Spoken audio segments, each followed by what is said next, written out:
Doc Rivers continues to time and time again not get it when it comes to getting... Oh! Let him play! Good evening, sports fans! And a pleasure to have you here for the big football show here on the Sandwich Sports Show. This is our newly branded program. Nice to have you back here. My name is Dave Medina. You also know me as Davey's Eating a Sandwich on Twitch. And celebrating its 18th month anniversary coming up on Friday. So if you want to check that out over on Twitch, twitch.tv/Davey's Eating a Sandwich, you can check that out. Tonight, we're going to get into some sports. And we're back at it. It was, as far as how the panel did, I mean, did okay. I mean, college football was tough. What can you say? Pretty solid action on the field, I think, for the most part. Certainly in the college side there was. And on the NFL side, yeah, there was a little bit of witching, I guess you could say. So John is with us, Andy's with us to break down the picks tonight. I don't believe, some late breaking news, although it's a real surprise to some of you, I don't believe Ron's going to be joining us tonight on the air, but we'll double check that and roll through this whole thing. What's going on? TurboSwim, welcome into the chat. Good to see you again tonight. Nice to see you. Let me... I don't know if we have any mods in the chat at the moment, but I'll give you a shout out for sure. But welcome in. Nice to see you. We got all sorts of stuff to talk about tonight as we're heading to week 10 of our contest. So, folks, we got our panel back, and a lot of things going on in both sports. We did get a coach fired. Hey. We've been going a few weeks. We're like, man, this is getting a little dicey. Are they gonna not fire anybody? Brian Herson got fired over the weekend, so let's go. All right, let's do the thing. Everybody, we're back at it. Got lots to recap, and some big games coming up this weekend in college football. Let's hit it.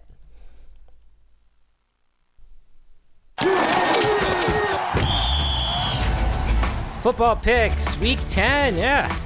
And here's what happened in week 9 as we roll through the results. A great week for John, and I'm sorry I messed up his result. I didn't have the right point spread at the time, but he did in fact cover with the Packers against the Bills on Sunday night. So he went 3-1. Andy's 2-2. I went 2-2 as well. Ron and Kevin not so lucky. Ron was 1-3 on the week, and Kevin gets the golden sombrero for week 9 at 0-4. So here are the results after 9 weeks, and they are John at first place, holding steady at 17-16-1. I think the biggest thing here is that the panel at large is getting back to 500. I mean, we were buried for a while. So that's big. Andy's in second place at 16-18. Ron is in third at 14-20. And Dave, in fourth place at 14-20. Kevin, with an 0-4, is 13-21. A game back of Ron and myself, but some tough sledding there. We'll see if he can pick it up here in week number 10. Kevin's not with us either tonight. Still recovering from sickness, but we hope you're all well overall.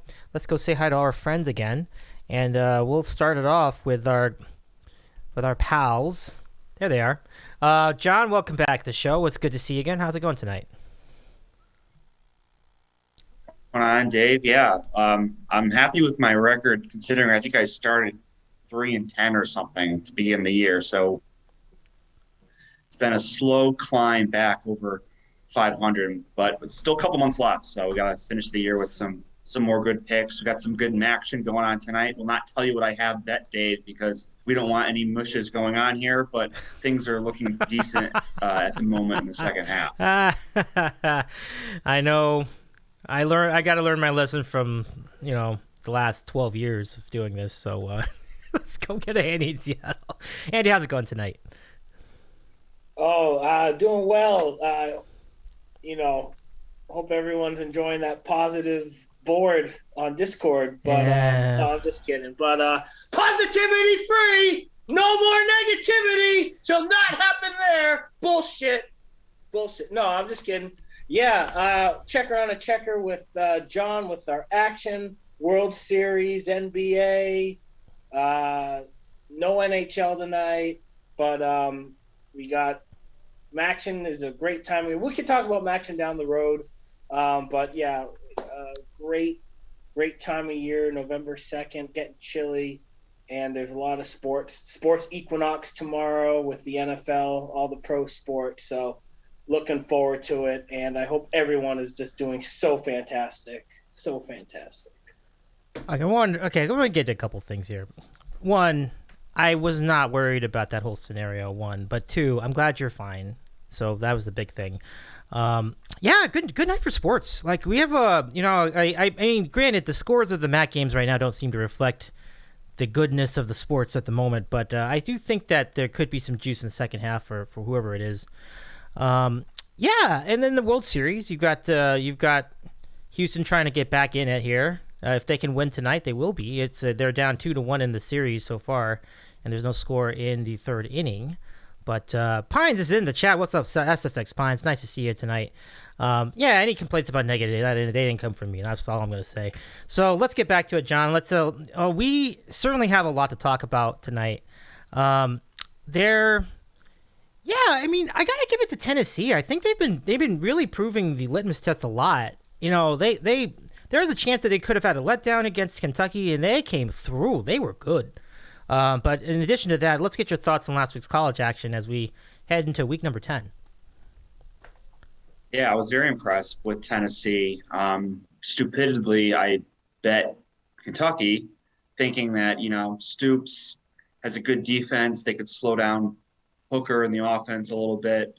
Let me tell you, like, Will Levis, like, this guy's supposed to be, like, in the top 10 of the draft. Like, I don't see that. Absolutely not. Like, he's just way overrated. Maybe because they don't have many skilled players right now at Kentucky and their offensive line lost some people. But based on the performance that I saw on Saturday night, I would not draft him in the top 10. But yeah, you got to give Tennessee well deserved number one in the rankings. I mean, that's a whole other shit show we can get into. But I mean, we'll save that for another show because it's all just conjecture and subjectivity and whatever right now. And they want to get the best brands up there. LSU 10 for Alabama. That's right. That's right. Very similar to TCU when they got left out of the four, like the first year of it, they should have been in and they got left out. Very similar to that kind of thing. They should be ahead of Alabama at the moment. Whatever, it'll shake itself out. We got 5 weeks. It's just a TV show that they put on there every Tuesday night. So we're not going to get too upset about it. But as far as some of the other games from last weekend, yeah, we kind of documented that there wasn't a ton of like marquee matchups, but it was a pretty good Saturday. Let's see here. I really enjoyed the Cincinnati UCF game. We had UCF there as a pick'em and thought we were in big trouble once Plumlee gets hurt and the guy Mikey Keene, their backup, comes in, and he wasn't great last year, but Cincinnati, they proved to be kind of like a paper tiger this year. They're an okay team, but they're certainly nowhere near the level of what they were last year when they went to the college football playoff. And that kind of was proven out over the weekend. UCF dominated that game. UCF fumbled like twice going into the end zone, or else it would have been, they wouldn't even needed a comeback at that point. So that was a well-deserved win. But that was a fun game to watch. Let's see here. What else? Very disappointed in Texas A&M. I guess another team I kind of took an L on. I thought they were going to play well against Kiffin at home. Although A&M, their quarterback Wegman, this kid was a freshman. He looked pretty good compared to some of the other people they've had in there, Haynes King and the other guy, I forget his name. But still, their defense couldn't stop Ole Miss in the second half, and that kind of did them in. Let's see. Yeah, the early games, Ohio State, Penn State was pretty wild. Penn State was within like 4 or 5 points during the fourth quarter, and then Sean Clifford throws a couple interceptions. One's returned for a touchdown. Then if you were on them, he gives you the backdoor cover. So he giveth and he taketh away, then he giveth back to you if you're on Penn State. But I don't know, not really that impressed with Ohio State at the moment. I mean, their schedule's been pretty brutal. Like a lot of these teams, there's only 3 or 4 like great teams, and the rest you can just kind of all put them in a pot and see what happens. But yeah, they'll be there at the end. Then against Michigan, that'll be for all the marbles at the end of the month, Thanksgiving weekend. Let's see what else. Yeah, I mean in terms of like the national landscape, those are kind of really the only games that had big important. Um, I will say my Huskies got the job done against BC at home. I called it here last week, money line and spread. So very excited about that. We have a thrilling rivalry game against UMass on Friday night. So that should be interesting times for sure. I don't see UConn's laying like 16 points. I don't know if I want to go that far, but it should be. Fingers crossed it's going to be a win. But yeah, let's see. Any other games I can mention here? Oh, of course. How could I forget? So I wanted to take it out of my memory. TCU in West Virginia, quite possibly the worst bad beat of years that I've suffered. We were on. That was my one loss here last week. West Virginia plus 7.5. Now, granted, I was at the UConn BC game, so I'm just following it on my phone. I see it's a back and forth game, just like we expected. Going home, look at it. It's like, all right, it's 34-31. There's 20 seconds left. It's 4th and 1. TCU is on like the 35-yard line, something like that. So what do you think? Okay, they're probably not going to kick a field goal in this situation. They're probably they're just going to run a quarterback sneak, whatever, and the game is over. They drop back to pass, and they throw it deep 40 yards down the field for a touchdown with 20 seconds left to cover the spread by, it was 7.5, so they win by 10. I still can't believe that Sonny Dykes did that. And it didn't even help them in the college football playoff rankings. They're still shit on by all these people in that committee room. I seriously can't believe that they covered that spread and they threw that pass. But hey, you know what? They'll get theirs eventually here in a couple weeks. Maybe not against Texas Tech this week, but they have still to play Texas. I believe they'll have to play Baylor. So some losses are coming here, but I still can't believe that play happened. And it was an offside penalty too. Take the 5 yards and win the game. Like when you throw it up like that, what if it's intercepted or if there's a flag? Like you're as stupid as it sounds, like you're jeopardizing by throwing that pass. You're potentially, maybe costing yourself a win in like a 1 in a million scenario. But that was just absolutely just horrific. And like I said, probably the worst beat I've had in a while. But hey, it's not all about me. TCU gets the win, and they stay up there in the rankings. And like I said, it really didn't do much for them. But yeah, I that's why I wanted to forget that game because it was brutal. So yeah, it was an interesting Saturday for sure, and definitely better matchups on the horizon for this week. But hey, like I said last week, we gotta cherish every Saturday from the early slate to the degen late night games. So we got to take it all in. Yeah, and we're running, as you mentioned, as we've said before, like I think the opportunities are decrease. There are fewer of them with each week. So Maction's back, which is great. It's the first week of Maction on Tuesdays and Wednesdays. Some good stuff yesterday too. Let's catch up on comments first. TurboSwim says, "Yeah, I was impressed with Tennessee. I think they could make it even with a loss this weekend." Yeah, that was a big win. It's a big win, absolutely. And Swim says, "Man, I said they needed to win big, and they did. Yeah, it's big time." And then 201 God, who is our friend Santoro, says, "I need more negativity back in my life." All right, be that as it may. Andy, let's go to you get your thoughts on last week's action. Yeah, I knew John was going to mention that TCU West Virginia game as the Celtics just are on a 14-0. They're not on the run. The Cavs are. Fucking gut it out, you pieces of shit.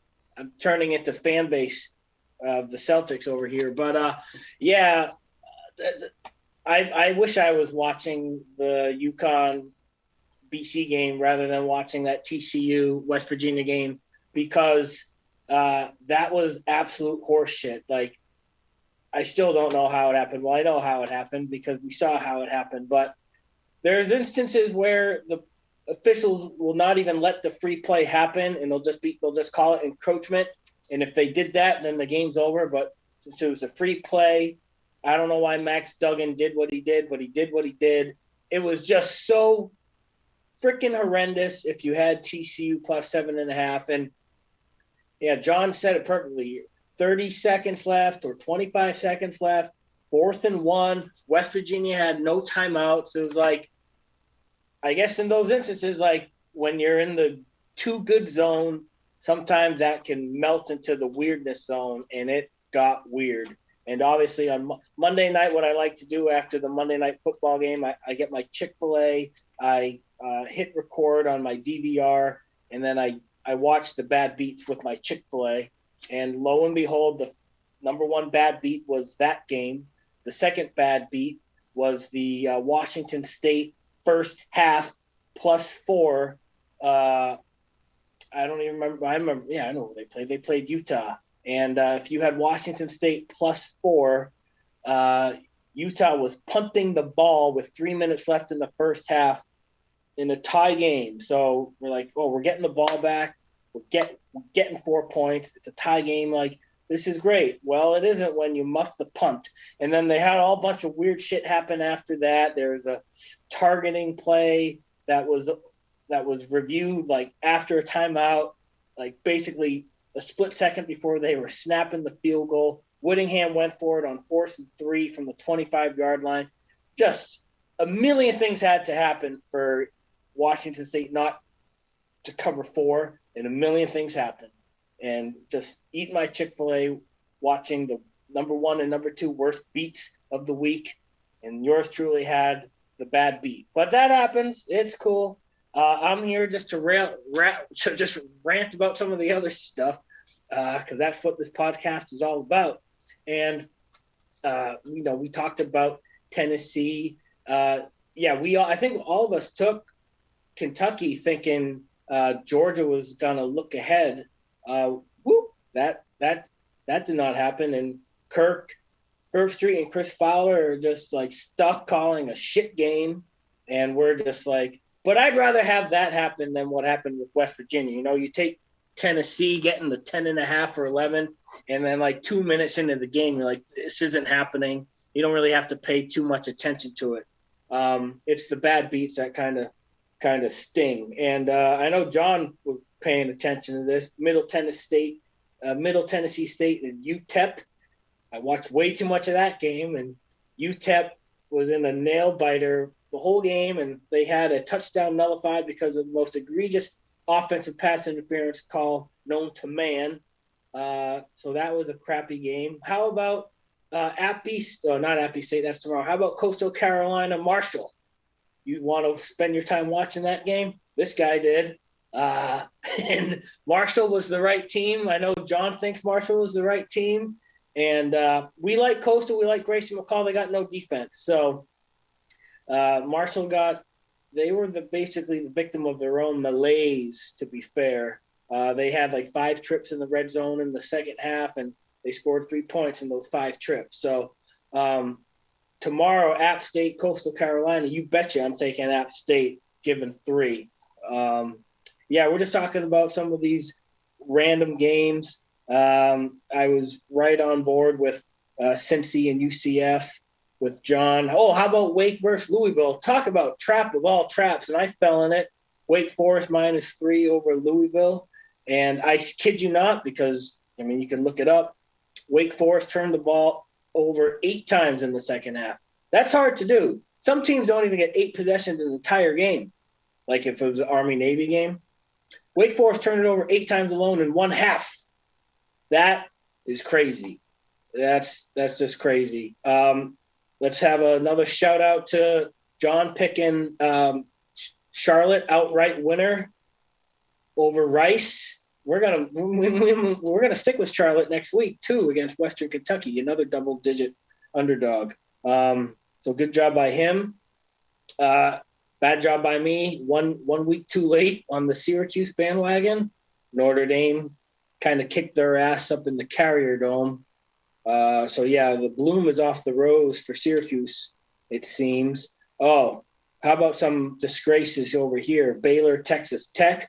Texas Tech just took a step back, and Baylor kind of routed them in the second half. Bad job by Texas Tech, but we're probably going to have to take them in 72 hours because they're the ones that are playing Sonny Dykes, TCU. Another egg, but we were on the right side of this egg. Kansas State killed Mike Gundy, long time coming. I think the final score was like 40-point deficit, something like that. But yeah, 40, Oak State got it was a blowout. But yeah, Oak State got absolutely creamed. So got on the right side of that one. Let's see, Dave. I don't know how that Stanford UCLA game, that wet your whistle? Not really over here, but we were the fools to take Stanford. And but I mean, if you're a Pac-10 groupie, that's good for UCLA, good for Oregon, USC. I think they're all kind of flirting in that top 10, top 15 in the playoff equation. So we'll see how that all shakes up. Pac-12 isn't dead, not yet out of the playoff spot. So we'll see what happens. I mean, as John said, it's a TV show. A lot of teams are going to either like shit themselves or, cream rises to the top. Nature's going to have its way. But yeah, there's only 4 weeks left. So we're going to get some marquee games and we're just going to have to see what happens. But yeah, like I was just a degenerate. I think I bet on these 22 games in my little notebook here. And it was a terrible Saturday gambling wise. NFL Sunday was a lot better, but it was still a great time. I mean, don't get me wrong. Like, do we wish we could have taken Oregon instead of Cal? Of course, but that's just the nature of being. Dave, Bo Nix, he had 6 touchdowns. So you were right. You're like, he's not going to throw 5. He's not going to have 5 touchdowns again. He had 6. You got me good there. Yeah. No, Andy, did you watch the? Sorry, I'm gonna jump in because I didn't get to see this game. Like I was like knocked out. The San Diego State Fresno State game. I looked at the box score the next morning and I saw San Diego State was up 28-17 with like a minute left, and somehow Fresno pulled out the win. That must have just been wild. And I had San Diego State with the points, so I'm glad that I didn't have a money line bet. I would have just been beside myself. Yeah, I also. So yeah, after a crappy gambling like session, I went off and got my Papa John, like 2 papadillas, and then I got back and was watching the end of that game. So yeah, I had San Diego State. What basically happened was Fresno State, they scored, onside kick, scored again, night San Diego State. But even before that, like I think at one point it was like 28-10, and San Diego State just a couple 3-and-outs early in the fourth quarter, could not really like put the game away, even though the game was already won. You got to recover that onside kick. And that safety reformed quarterback, he's a better thrower now. Like, yeah, I was looking at the stats. He looks pretty good. So they find themselves a quarterback kind of way. And I saw Jake Haener got back. So a missed opportunity there on the over. It was like by 40, I think, probably, like based on the perception of the 2 teams without the different quarterbacks. But alas, we'll have to see how it goes in the future with the new quarterbacks. Yeah, I mean, when we talk about our picks, Hawaii against Fresno, all of a sudden Hawaii's covered 4 in a row. They might not win, but they do cover. Yeah, 28 I saw. That's a lot of points. Yeah, that's my recap, Dave. Just kind of all over the map, just ranting about the losses. Not a lot of like big upsets, obviously, to shake up the national landscape. TCU's it's pumpkin time at some point. Yeah, they're due. Like West Virginia, they played them, and I didn't even see the game, but they played them pretty even from what I could just like reading through the play-by-play and just the box score and stuff. They had them. It was an even game from what I can tell. It was, yeah. They had a couple drives stall, but for the most part, they were always ahead of schedule until they weren't. Yeah, it's funny. I do, for all we were saying about the Oregon game too, by the way, just to step back to that for a second, Cal did not miss that cover. Cal missed that cover by only half a point. So I'm like, you know what? I think we were on the right side of that one. Like if anybody who had Cal in that scenario. Yeah, Dave, we watched that game. Wilcox, didn't call his timeouts when he could have, for cover time. And Oregon went for it on 4th and 1 from their own 40 when they, most people punt, and that was very haunting. So we might actually take Cal again against USC, getting 21.5. because that's USC's defense isn't all that good, and that's a lot of points. So for a third week in a row, taking Justin Wilcox, you know that I'm an idiot. What do you want me to do? No, I hear it. I mean, look. In fairness to Cal, here's the thing. Cal was gritty and gutty at Notre Dame too. So it's like they've already proven they can cover the spread against pretty much anybody on the road. So I think it's an interesting call, and you might hear something from that game coming up in the future of the show in a few minutes actually. So I think that's about everything. I guess we could go right to picks, everybody. So John, are you ready with your picks? So you want to start first, or do you want to defer? I'll start first. If I won it's like when you birdie a hole playing golf, you get the honors. So I might as well start us off. Okay, let's do it. All right. All right, Dave. College Week 10. We're going to start off here with a Big 12 matchup, and I'm going to take Baylor plus 3.5 at Oklahoma. I like the way this Baylor team's been playing the last few weeks. They've seemed to kind of got back on track after a middling start to the season. Their offense has been really explosive, and as Andy talked about, they just their defense just completely confused all of Texas Tech's quarterbacks last week, like multiple interceptions. It was just a dominant performance. So I like how they're playing. And they're going up against an Oklahoma team that, they've kind of gotten back on track a little bit over the past few games. But Iowa State, they really don't have much of an offense. And I saw Oklahoma had a fake field goal touchdown. That's kind of a rare occurrence. So I take that to be a touchdown kind of win. And then before that, they did beat Kansas, but Kansas has no defense, and we've seen that proven out. So I'm not that high on this Oklahoma team. We've seen it earlier in the year. They don't have any defense themselves. And then if the coaching matchup here, Randa completely shut down Ole Miss. If you remember back in the bowl game, the Sugar Bowl this past year, and who was the offensive coordinator of Ole Miss, none other than Jeff Lebby, who is now the offensive coordinator at Oklahoma. So he knows how to play this offense. I think the half point here is huge. I think this could easily be a 3-point game. And I think Baylor probably should be favored in this game. I think they should be favored by a point or two. So I'll take all the value here with the Bears, and we'll take Baylor plus 3.5 on the road at Oklahoma. I don't think they're going to be deterred by the road environment or anything like that. I think this is going to be a very close game, and I'll take the point plus 3.5 for game one. Game two, there's a lot of games this week, so it was kind of hard because it's you like a bunch and you just kind of sort it down to your better plays, but this one jumped out at me, and I'm going to take Boise State minus 7.5 at home against BYU.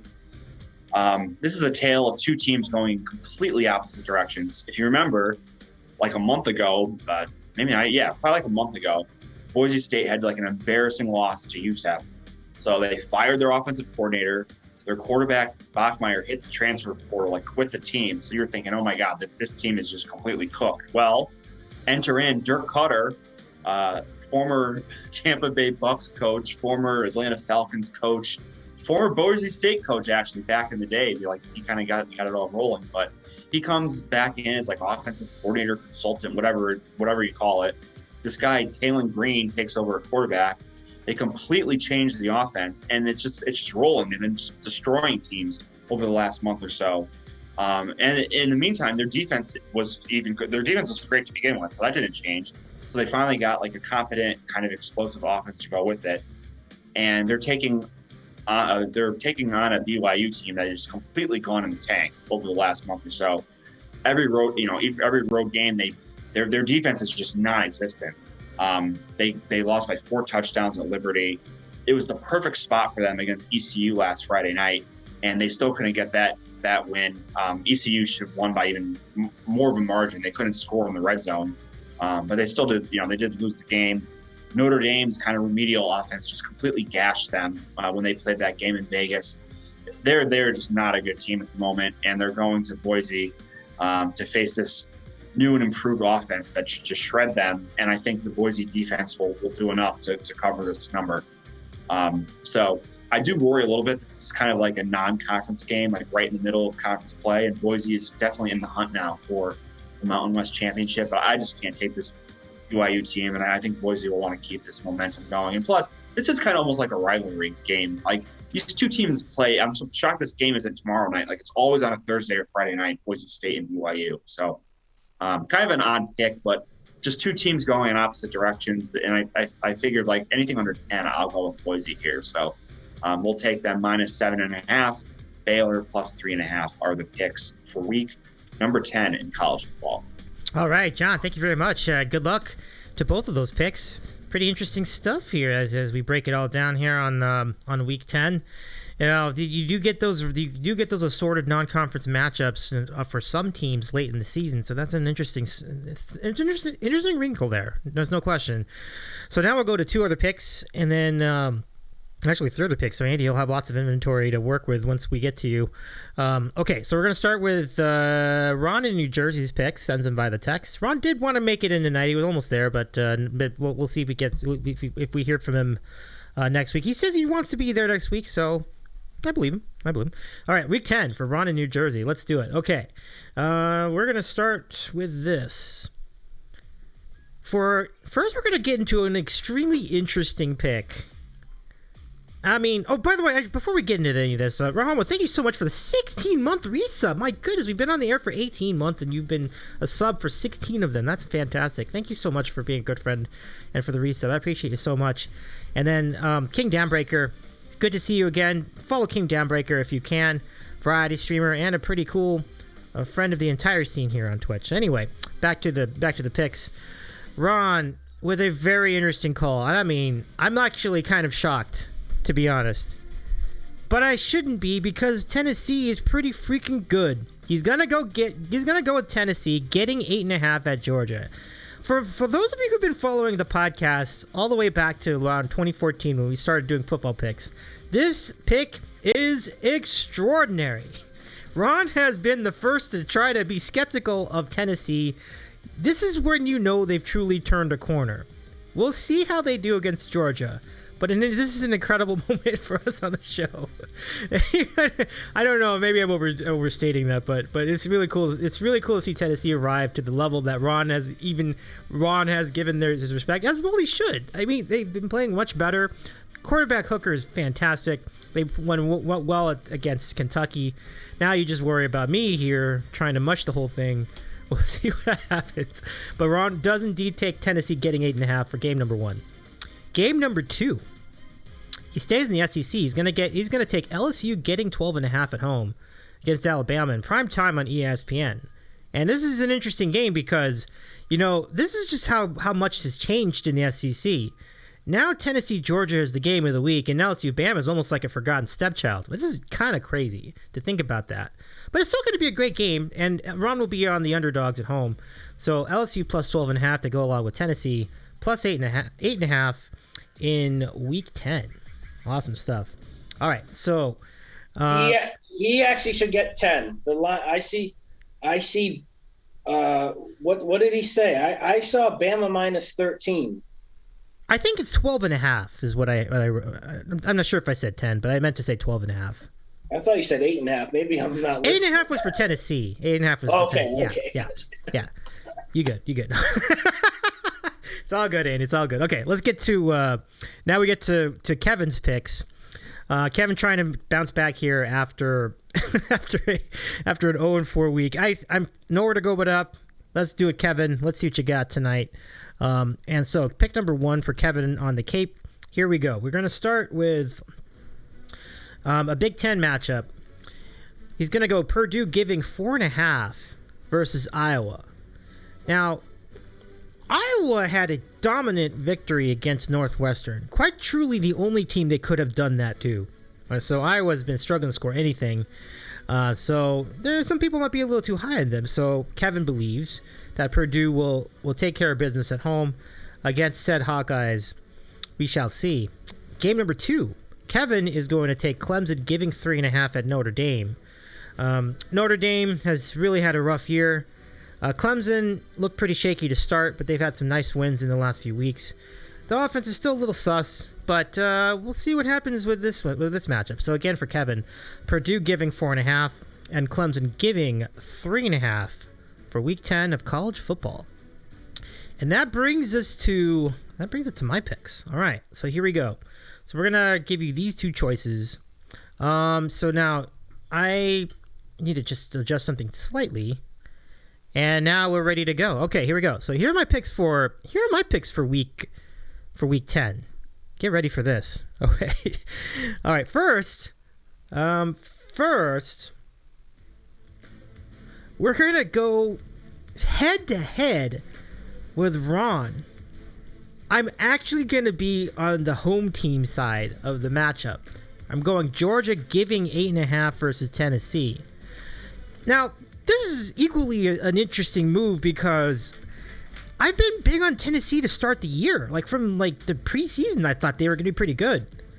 But I think the thing about it is when you come off of a huge win like they did against Kentucky, I think people might overvalue one team and undervalue the other. And I feel like that's the case here with Georgia. I think the thing you just cannot discount with Georgia. Now I know there is a key injury. Ron actually mentioned it to me in the text. The key injury to the Bulldogs, which is not a small thing. I totally recognize that.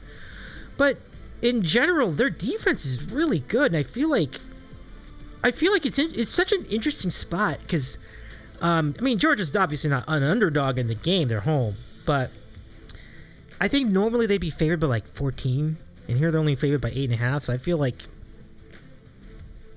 if there's one defense that can shut down Tennessee's offense, and there might just be one, but if there is one, it's going to be Georgia. So I'm going to take a chance on it. A lot of people are betting Tennessee here. I'm looking at the public numbers. It's a gross amount of people betting on the Tennessee side of the spread.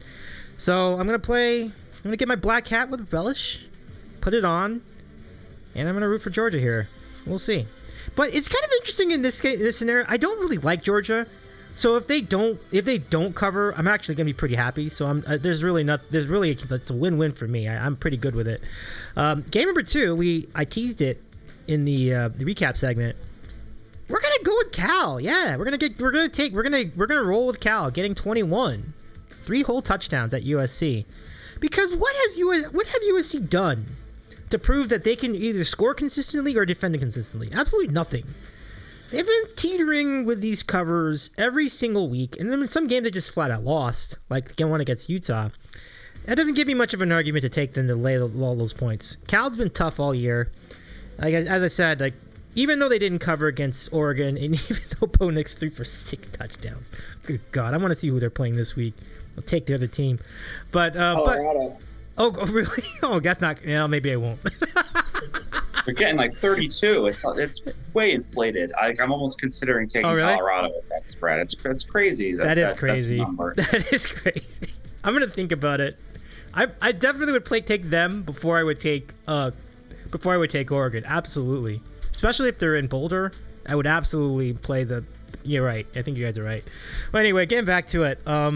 So we're going to take Cal, getting 21 at USC, to go along with Georgia giving 8.5, which is, at this point now, kind of a contrarian pick. It's weird, but that's where the season's been. And those are my picks for Week 10. Let's do it. All right, Andy. So the floor is now yours. I'm ready for you. Yeah, thanks. Let's do the thing. I wrote a bunch because I knew, I don't know, I just write a bunch of potential picks, and then I just, depending on who goes first, kind of whittle it down. But eeny, meeny, miny, mo time here. Game number 1, we're going to take James Madison University getting 7.5 at Louisville. This is a anti-Louisville pick. They're not going to force 8 turnovers again. I'm not a big Satterfield guy. I'm not a big Malik Cunningham guy. I know James Madison they've lost 2 in a row, but they're coming off a bye. If you remember James Madison, they upset they did upset them because they were huge underdogs, but they beat App State. This is their first year in the Sun Belt, coming from the FCS division. They're ineligible for both the Sun Belt Championship game and a bowl, not only this year, but next year as well. Someone smarter than me is going to have to explain the antiquated rule that prohibits these basketball and football teams from making the jump from FCS to FBS, why they can't play in these postseason tournaments, because by nature they should be at a competitive disadvantage. But if they are able to put that aside and get to that next level, they should be rewarded. But I'm sure there's people that can explain, no, this is why. But anyway, James Madison, they played well, they've covered well. They're a powerhouse last year and for years before in that division, and this year they're setting the world on fire. Just by my twisted logic, because they don't have a bowl game, because they can't play in the Sun Belt Championship game, they might just want to go extra for these last 4 games on their schedule. And in the fact that they're playing Louisville, which is obviously a school in a big conference, they should be motivated to represent themselves well, demand respect, put respect on James Madison's name, and we'll cover 7.5, and you'll get my respect. They already do, obviously, because I'm taking them. But this anti-Louisville pick, James Madison plus 7.5, game number 1. And yeah, for game number 2, we could take meat -1 against UAB. We could take LSU getting 13 or 12.5 against Bama. We will take Texas Tech behind the scenes. But for the podcast, this pick right now, right here, we're gonna take Hawaii getting 27.5 at Fresno State. This game I think is on Fox Sports 2 or FS2, I believe. Really? Eddie, can you check that? It might be. I think it's FS2. I'm pretty sure it's FS2. Eddie, check that. But like we mentioned in the beginning of the program, Hawaii has covered 4 in a row. They've been in contention to actually win some of these games outright. They're the best 2-7 team in the country. I don't know. They're probably better 2-7 teams than them, but maybe not. But they've covered 4 in a row. Timmy Chang knows how to cover. They like I said, they almost beat. They hung tough with Wyoming last week. They almost beat Colorado State the week before. They almost beat San Diego State the week before that. So, yeah, they are trending in the right direction. They have a decent quarterback. Their defense is horrendous. But Fresno State, as we mentioned, like, their defense can be exposed. I know they got Mims. I know they got Jake Hayner back. So they're going to score a lot. But, like, 27.5 is a shitload of points. Hawaii's playing better. Let's have some fun with the Warriors on a Saturday night on FS2. Hawaii plus 27.5 is my second pick. Love it, Andy. Yeah, this is very savvy. Good luck to both of those picks. They are indeed on FS2. That's great. Pump that up. Like that's going to be great. Get that alongside the USC Cal game on ESPN. Get that second monitor. It's like you just dust off the button that says FS2 on it and watch. That'd be great. So good stuff. This is some good stuff. Yeah. Why is Scott Satterfield not fired yet? I guess is my question. I'm kind of wondering when that's going to happen. So if James Madison covers, maybe that'll be the spark plug that finally gets him dumped out at Louisville. The other game I was thinking is SMU Houston, because John said it last week. They're mirror images of one another. They go, the whole air raid. Both those, I'll probably take Houston because I can't figure those teams out. I thought SMU was going to lay an egg at Tulsa, and they actually showed up. And then who the hell knows with Houston? So good luck. Count me out of that game. Yeah. What's funny about that game? So they went up a bunch on Tulsa, and then next thing you know, it's like Tulsa's getting the ball back only down 11. And I'm like, but that's it. Houston does that too. All those, you just never know. Like neither of those teams know how to put a game away. That is a true story. All right, so let's get into this week's action. I mean, we covered a lot of it already, so there's not a lot to really add to this, but I'll show it to you anyway. These are the featured games for Week 10. The two biggies, of course, are in the SEC. You have Tennessee, Georgia. And by the way, TurboSwim says, I don't listen to Davey either. It's okay, which is correct. It's on brand. Oh, I love it. But anyway, going back, but here in week 10, we're looking at the featured games. And yeah, Tennessee Georgia is definitely the bigger game. I don't think there's any question. Number 1 versus number 3. I mean, that's a pretty clear spot. Georgia's not exactly an underdog, but still kind of an interesting spot. They definitely don't feel like they're overwhelming favorite to win the game as you would normally expect from Georgia from week to week. So this is a fairly fun one. I think we've all covered it in pieces and bits and pieces. We'll have more of that in a moment. Number 6 Alabama, Andy's team versus, or sometimes Andy's team, I guess, versus number 10 LSU. That's 7 o'clock Eastern on ESPN. It should be a good game. Like, the one thing I was thinking about this game specifically is that I don't necessarily know who's going to win, and I don't necessarily know who's going to cover, but I know they're going to have an over. I feel like there's going to be a lot of points in that game. Maybe I'm crazy. Number 24 Kentucky is playing Kentucky. That's Texas. That's got to be Texas. That's got to be Texas. I was like, that can't be Kentucky. I'm like, yeah. Number 24 Texas versus number 13 Kansas State is at 7 o'clock Eastern on FS1. Could be an interesting game. Like, Kansas State might have a really big letdown here after what they did last week, right? So like that's going to be interesting. And then Oklahoma State's got a chance to pick up the pieces, which I almost bet, or I almost put that into picks. I think I'm trying to double check who they were playing, but that's Kansas. Yeah, Kansas, right? Okay. Yeah, I don't know. That's going to be a tough one to call. It's a tough call because what's happening with Oklahoma State is Gunnar Gundy is going to play at quarterback. That's why I couldn't pick it. I'm like, I have no idea what's going to happen there. Like Gundy's son is going to, or grandson maybe is going to play that game. Like that just seems strange. So I couldn't jump. Sam Sanders hurt? Yeah, I heard he was hurt. That's Spencer Sanders is. So I don't know. I don't know what's going to happen there. Anyway, number 4 Clemson versus Notre Dame. They are unranked. They are at home, and they will be on NBC at 7:30 Eastern. Number 21 Wake Forest versus number 22 NC State at 8 o'clock Eastern is on ACC Network. I do not know if this really deserves to be on this list.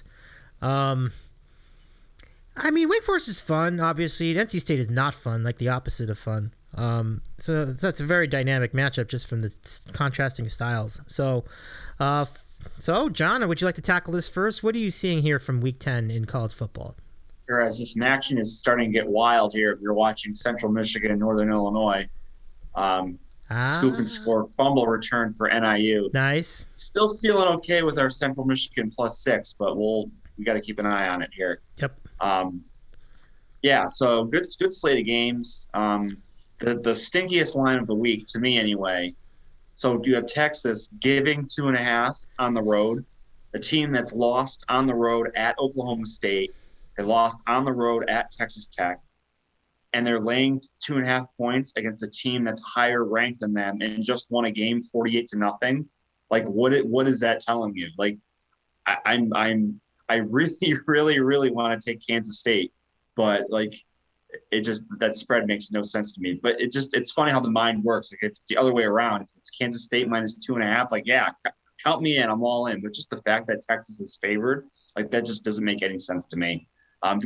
Plus, like, this has been kind of like a not a revenge tour, but like, this is the last shot for some of these teams against like Texas and Oklahoma in the Big 12 because they're going to the SEC.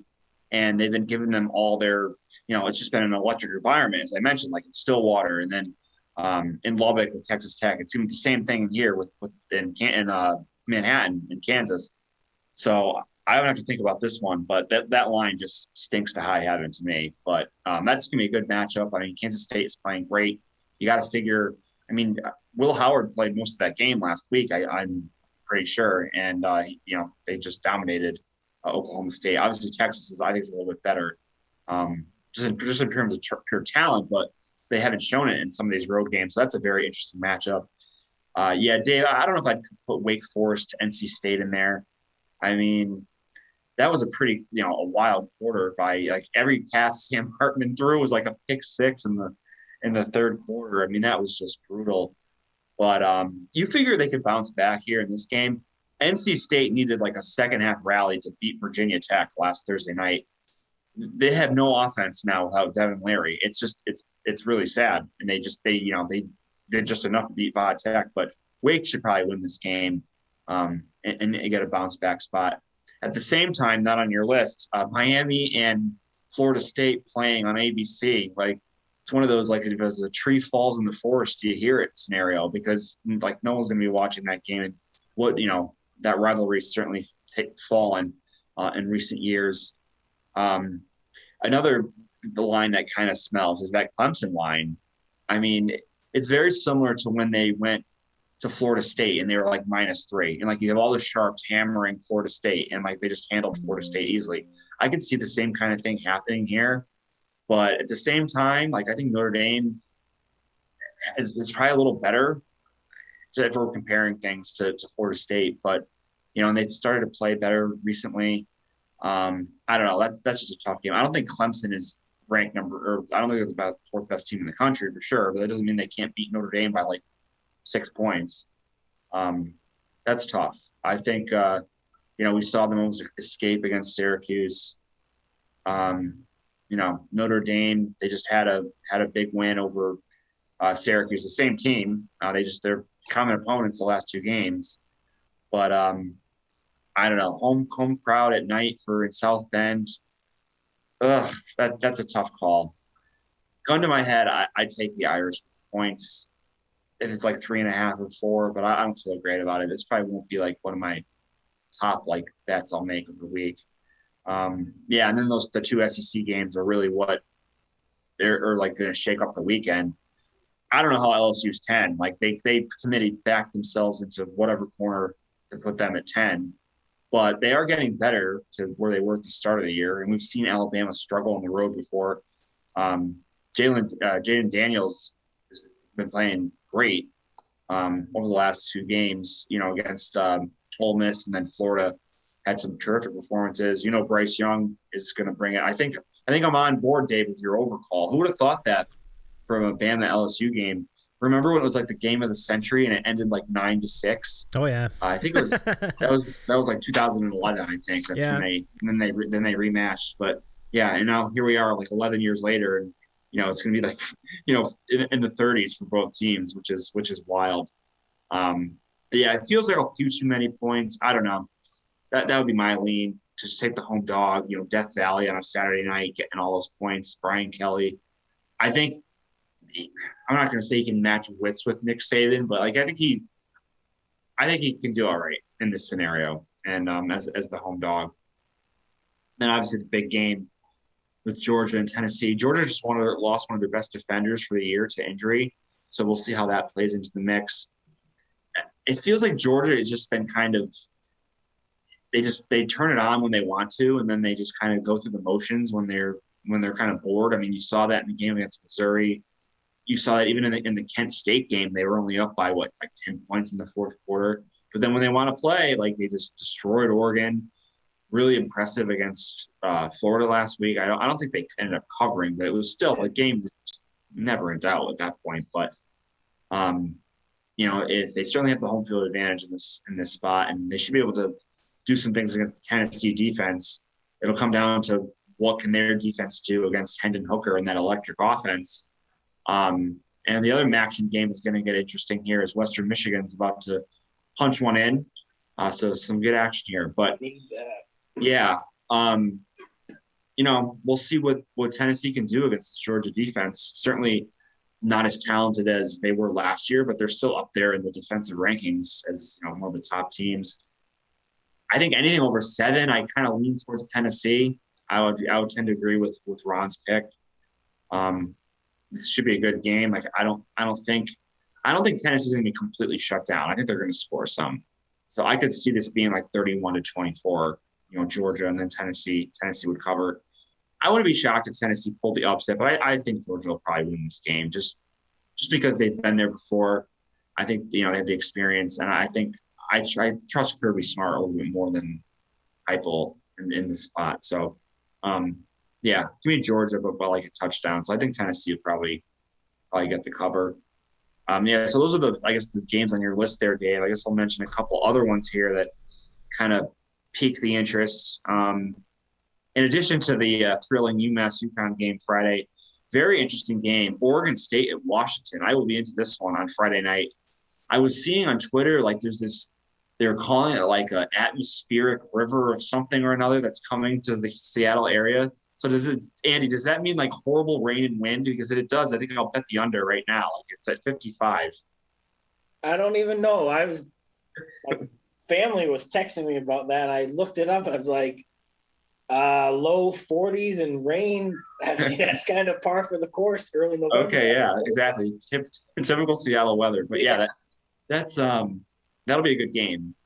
Oregon State with their defense and running game against Penix and that dynamic passing attack. So yeah, that's a good watch on Friday night. I think it's a late game, like 10:30. So yeah, I'm into that. Texas Tech TCU. I'll be into. I'll be a glutton for punishment again, fading TCU. It's just kind of be a weekly bet at this point. But it's too many points. Texas Tech can score. TCU still doesn't have a defense. There's gonna be a lot of points. Like you've got to take the dog in that spot. We mentioned Iowa before, how they scored the 33 points against Northwestern. If Iowa scored 33 points against Northwestern, what is Ohio State going to do? Like, this is just a complete joke. Like, they're giving 38 points on the road against Northwestern. I mean, that could be like 52-0. Seriously, that's crazy. Another ranked scenario. I think Kentucky's still ranked, right? I don't know if they dropped out, but if they are, Missouri's a 1-point favorite. Missouri actually has a really good defense, which is crazy because they had one of the worst defenses in college football last year. So what a turnaround from their defensive coordinator. I mentioned the Baylor-Oklahoma game. We talked about Oregon, Colorado. Oregon's defense is not good enough to be laying 31.5 on the road. I don't care who is. I mean, Colorado has shown a little bit of life here recently since they fired their coach. They can put up like 17. They should be able to cover this game. Like 48-17, you cover. If that's the spread. That's just way too many. I think Penn State and Indiana is gross, but maybe a little bit of a letdown for Penn State after playing that Ohio State game. So maybe look to take the dog there with Indiana. Michigan State had all those players suspended after that horrible brawl in the tunnel against Michigan after the game. And now they're going to Illinois, which has been one of the bright spots of, surprises, I guess I should say, at the Big Ten season. Their defense has been fantastic. I don't know if Michigan State will even score in this game. But it's a big number to lay, 16.5. I don't know if I want to go that far. Maybe the Michigan State team total under is the play there. Andy mentioned UTSA, UAB. That's like Conference USA supremacy, so we'll be into that. Let's see what else here. Yeah, Houston, SMU, lots of points. Michigan, Rutgers, no thanks. That James Madison Louisville game is definitely interesting. James Madison. You have to see if Centeno is playing. He missed their last game when they lost to I forget who it was. I forget who beat them the last game, but he didn't play. So you got to see if he's going to be in the lineup. And then Auburn just fires Harsin, so we'll see if they get the fired coach bump against Leach in Mississippi State, catching 13. I don't know what to make of that. And then you have your degenerate late night action. And we've kind of touched on a lot of these games. Cal, USC, Hawaii, Fresno, San Jose State, Colorado State, and then UCLA at Arizona State. Just looking at these spreads, like I almost want to take the dogs in all four of those. Arizona State plus 10.5 at home. Cal plus 21 at USC. Colorado State plus 24 at San Jose State. And then Hawaii plus 27. Yeah, sign me up. Like, end of the day, we'll do a 14 parlay with all dogs, and we'll end our night on a good hit. But yeah, good schedule of games. Like almost every team's in action, so let's get at it this weekend. So it'll be a good one. I really love that rundown. Thanks so much, John. I mean, you really covered the good, the bad, and the ugly, and like in that entire rundown, like you really covered the whole range of college football. So TurboSwim with some comments. Regarding the Tennessee-Georgia game, that has the potential to be an interesting game or incredibly boring, which is quite right, because like, especially if Georgia has their way, it could be a really boring game, Like it could just be a really ugly game that Georgia has completely just chokes the life out of Tennessee. I don't think that's going to happen, but you certainly can see it. And then he says, come on, Michigan, that's a thrilling matchup. He's just joking, but that's funny. I think he's got ties to Rutgers as well. So, Now Tina French was in here earlier, so hello Tina French. Nice to see you. Nice to see you tonight. Welcome in. Good to have you here in the chat with us. And Swimmy says LSU Bama could be the same. Quite right, because I am not sure, and maybe Andy can jump in on this too. I mean, I don't know what to make of LSU because I kept thinking, okay, they're clowns, and they had a couple pretty good wins lately, so I don't really know what to do with that. So while we suss that out, Andy, let's go to you and get your thoughts on this week's action.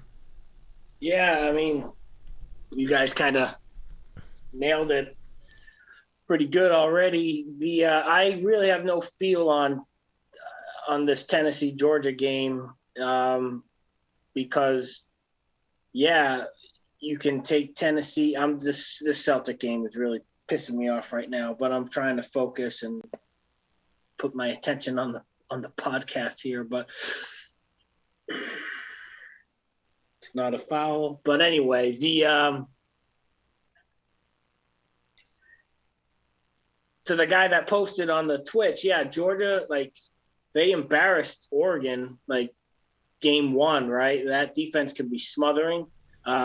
As John mentioned in the cocktail party against Florida, like, they smothered Florida. I had Florida. Like, Florida covered because they had a couple, like, fluky plays on offense, and Georgia kind of let off the gas a little bit in the second half, and I think Bennett got intercepted. But yeah, like, holding a Florida ticket plus 23.5 or whatever it was, it felt lucky at the end.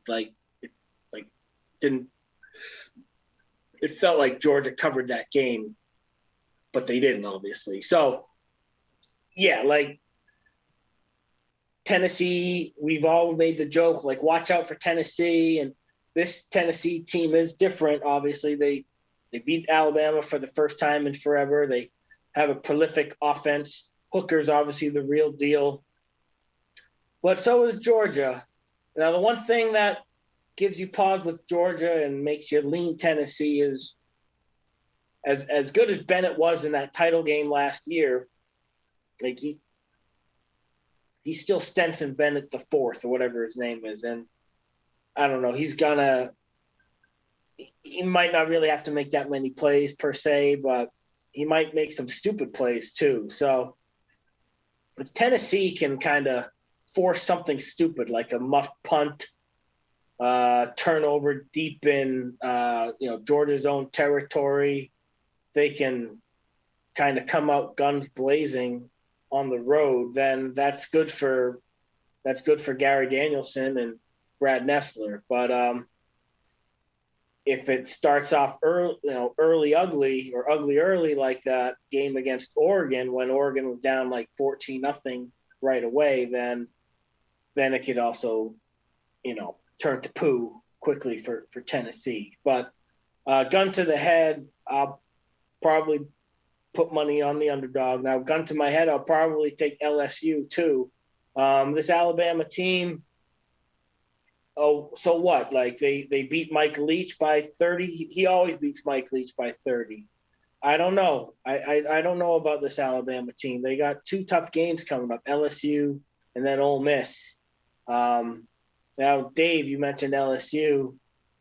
Yeah, they are clowns. Brian Kelly is a clown, and but the game's at home, and Jaden Daniels, he's kind of Lou, kind of Lang, very Jekyll, very Hyde. He's a playmaker. I almost need my pencil to be making this point. He makes plays, but no, he's actually playing really well.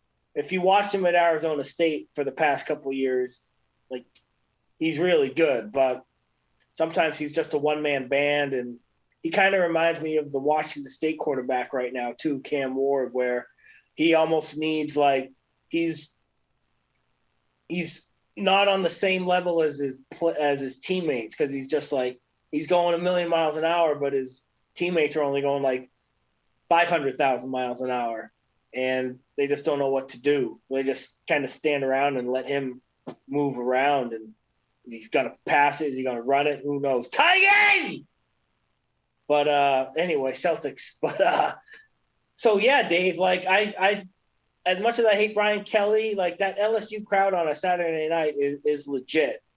And those teams, they have some crazy games. Not that 9-6 national championship game 10 years ago or whatever, but you know what I mean. Like Right. they could have some high. It's going to be a high scoring game, I think, because Alabama's defense can be exposed, especially at passing, and obviously Bryce Young is incredible.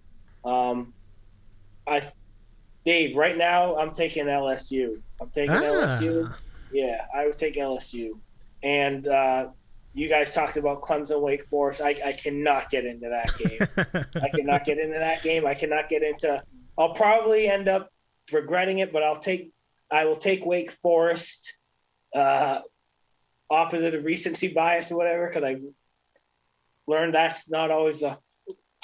We'll get that when we talk about the NFL. I'll be that dumbass and take Wake Forest again, because it can't get any worse with the 8 turnovers. And never liked NC State. I don't even know. I think Devin Leary's coming back. I think he's playing. But be that as it may, I'm taking Wake Forest as a bounce-back game. And I agree with that Texas-Kansas State line. Even without that line, I'd probably take Texas.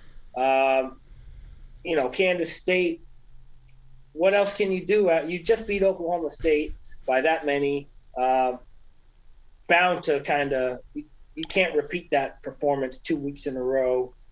At least that's just my Mongo opinion. And, Texas, they have a lot of flaws. But if Quinn Ewers is healthy, the quarterback with the mullet, like, they're awesome. And Robinson, the running back, he's a beast too. So, and that line's fishy. So give me Texas. We're going overtime. Celtics, Cavs. That's good. And then some of the Shern games, not Shern to us, but Shern to the casuals, like Army Navy. Not Army Navy. I think it's Air Force Army. Like we got to watch that. Probably take. I have this stupid theory with service academy teams. I always like taking the underdog when it's service academy versus service academy, because they all play the same style. So I just take the team getting the points. Tomorrow's App State Coastal Carolina game is very marquee. I'm going to take App State because I just as much as I like Grayson McCall, he's not the one playing defense. And I think Coastal Carolina's defense is kind of a sieve. So give me App State, bonus pick. John mentioned Oregon State, Washington. I did look. I don't know how rainy it's going to be. I mean, Seattle, so it's probably going to be – but the wind is going to be a tangible thing. So Washington loves to throw the ball everywhere. I think if it is really windy, I think the wind would nullify Penix a little bit. So I would rather take Oregon State in that spot if the weather is going to be as extreme as what the people that predict weather for a living say it's going to be. And plus, I'm anti-Washington anyway, so give me the Beavers.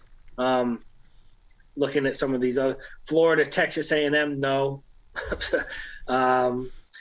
On board with Texas Tech. I'm sure if Tullis is listening, he'll have some action on Marshall, Old Dominion. You guys keep talking about Oregon and giving. I wonder if like Dan Lanning has like just a goal to kind of run it up on some of these teams because of style points or whatever. They only have that one loss at the beginning of the year to Georgia, so maybe he feels compelled to dress it up as much as he can. And I'm just looking at Oregon's schedule from here on out. They obviously have that clash with Utah.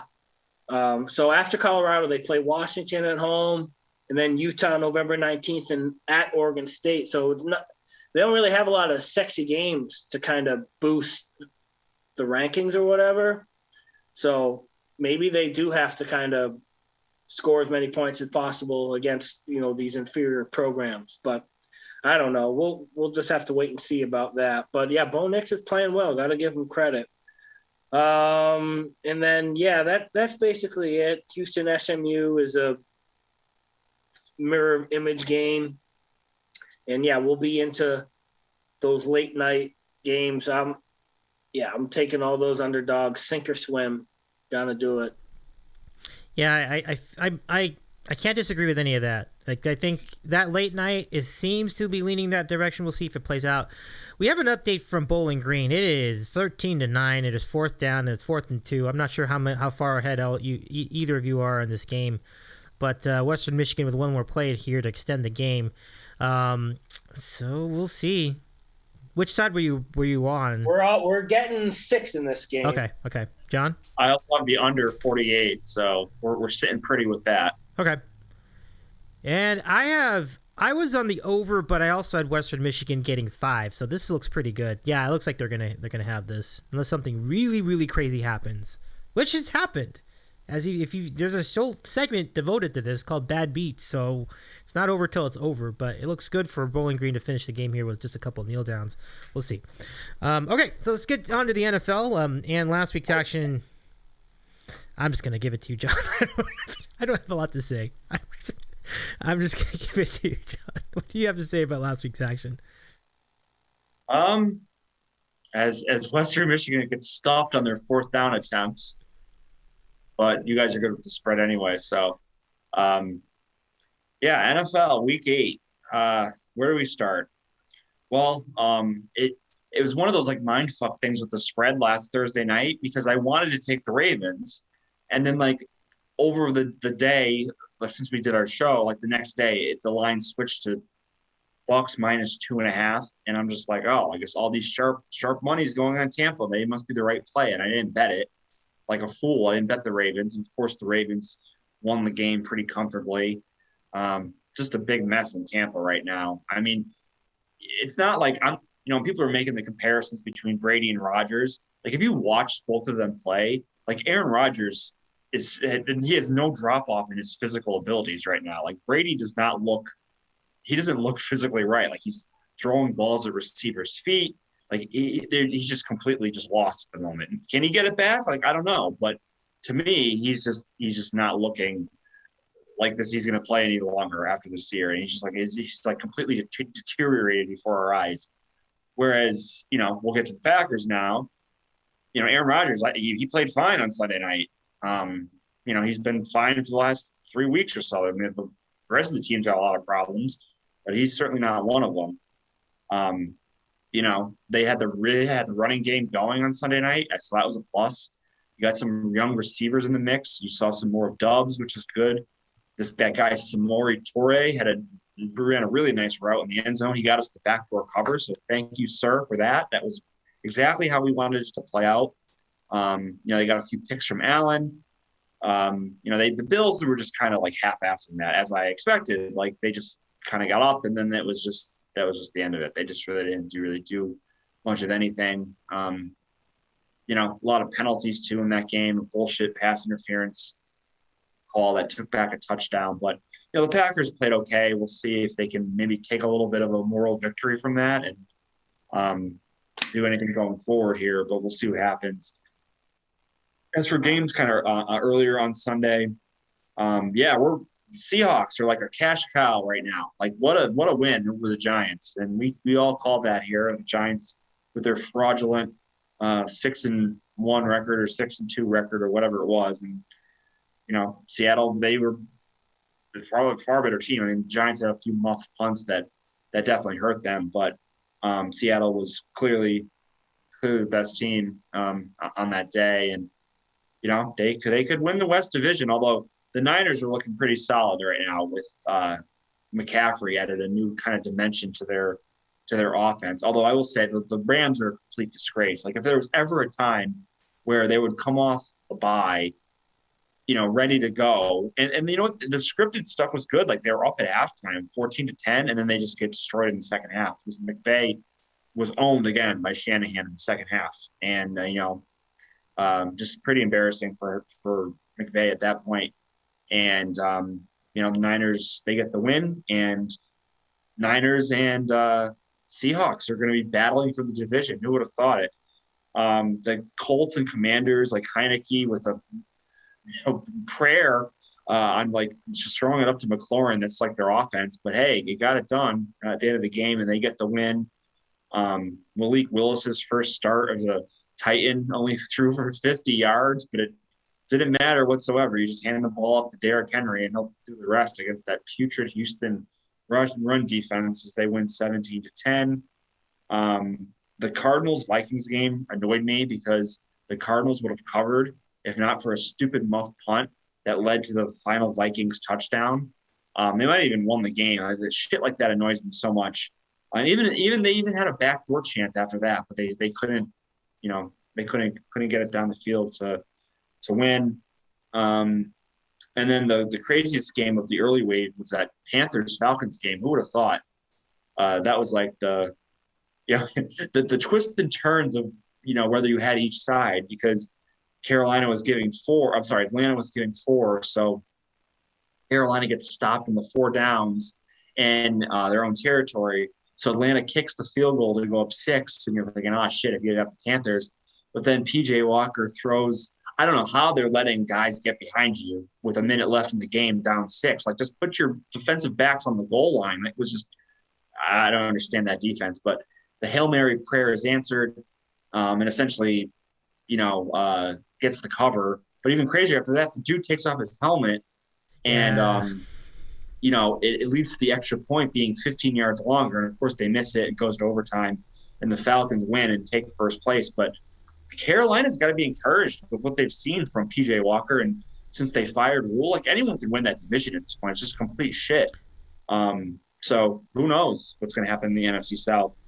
And then the Broncos and Jags kind of gave us another snooze fest in London, although the Broncos pulled it out of their ass at the end. It seems to be the thing against the Jags these days. They just can't make the plays to get the job done.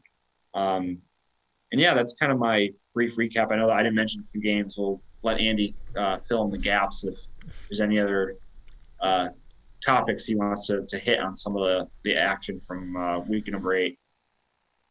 Well, I appreciate the recap, John. Very, very good stuff covered for the most part. Let's say hello to DaraHaydenMusic. Good to see you again, our friend. It's nice to see you. Dara was streaming earlier today.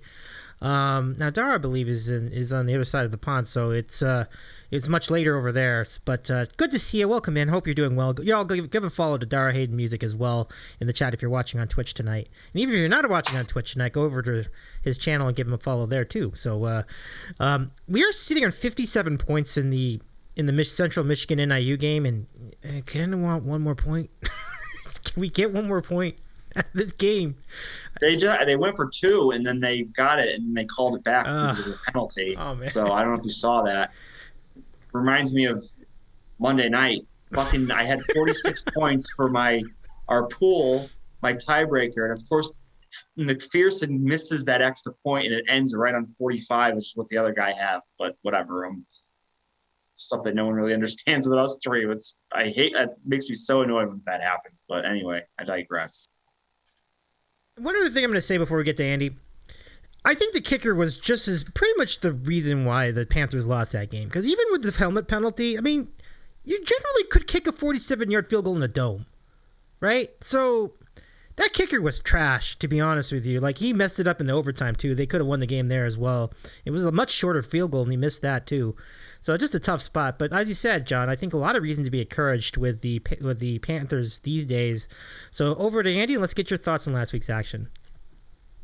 Yeah, watch out for the Browns. Watch out for the Browns. That's my takeaway after Monday night. No, I'm being a little facetious, but what's funny about the Browns is they own Joe Burrow. Joe Burrow is 0-4 against the Browns. The Browns are 3-5, and 5 of those losses, like, they lost to the Jets by a point. They have like a couple other games where they lost by a field goal, another game where they lost by 2 points. And Deshaun Watson comes back in like 3 weeks. So legit, watch out for the Browns. I'm not going to watch out for the Browns, but people are going to start saying watch out for the Browns. But not me. But I did take them on Monday just because getting 3.5, a Monday game, blah, blah, blah, Bengals, no Jamal Chase. And they actually kind of killed the Bengals. So watch out for the Browns. But as for the rest of the week, if you were a clown living on the West Coast, getting up at 6:30 to watch Jacksonville, Denver, you might have issues. But I did because I have issues. And that game was just so gross until Denver, they had the lead and Jacksonville couldn't do anything with it. Denver went 3-and-out 3 times in a row. Then Jacksonville ended up taking the lead. And then Russell Wilson actually made a couple deep plays.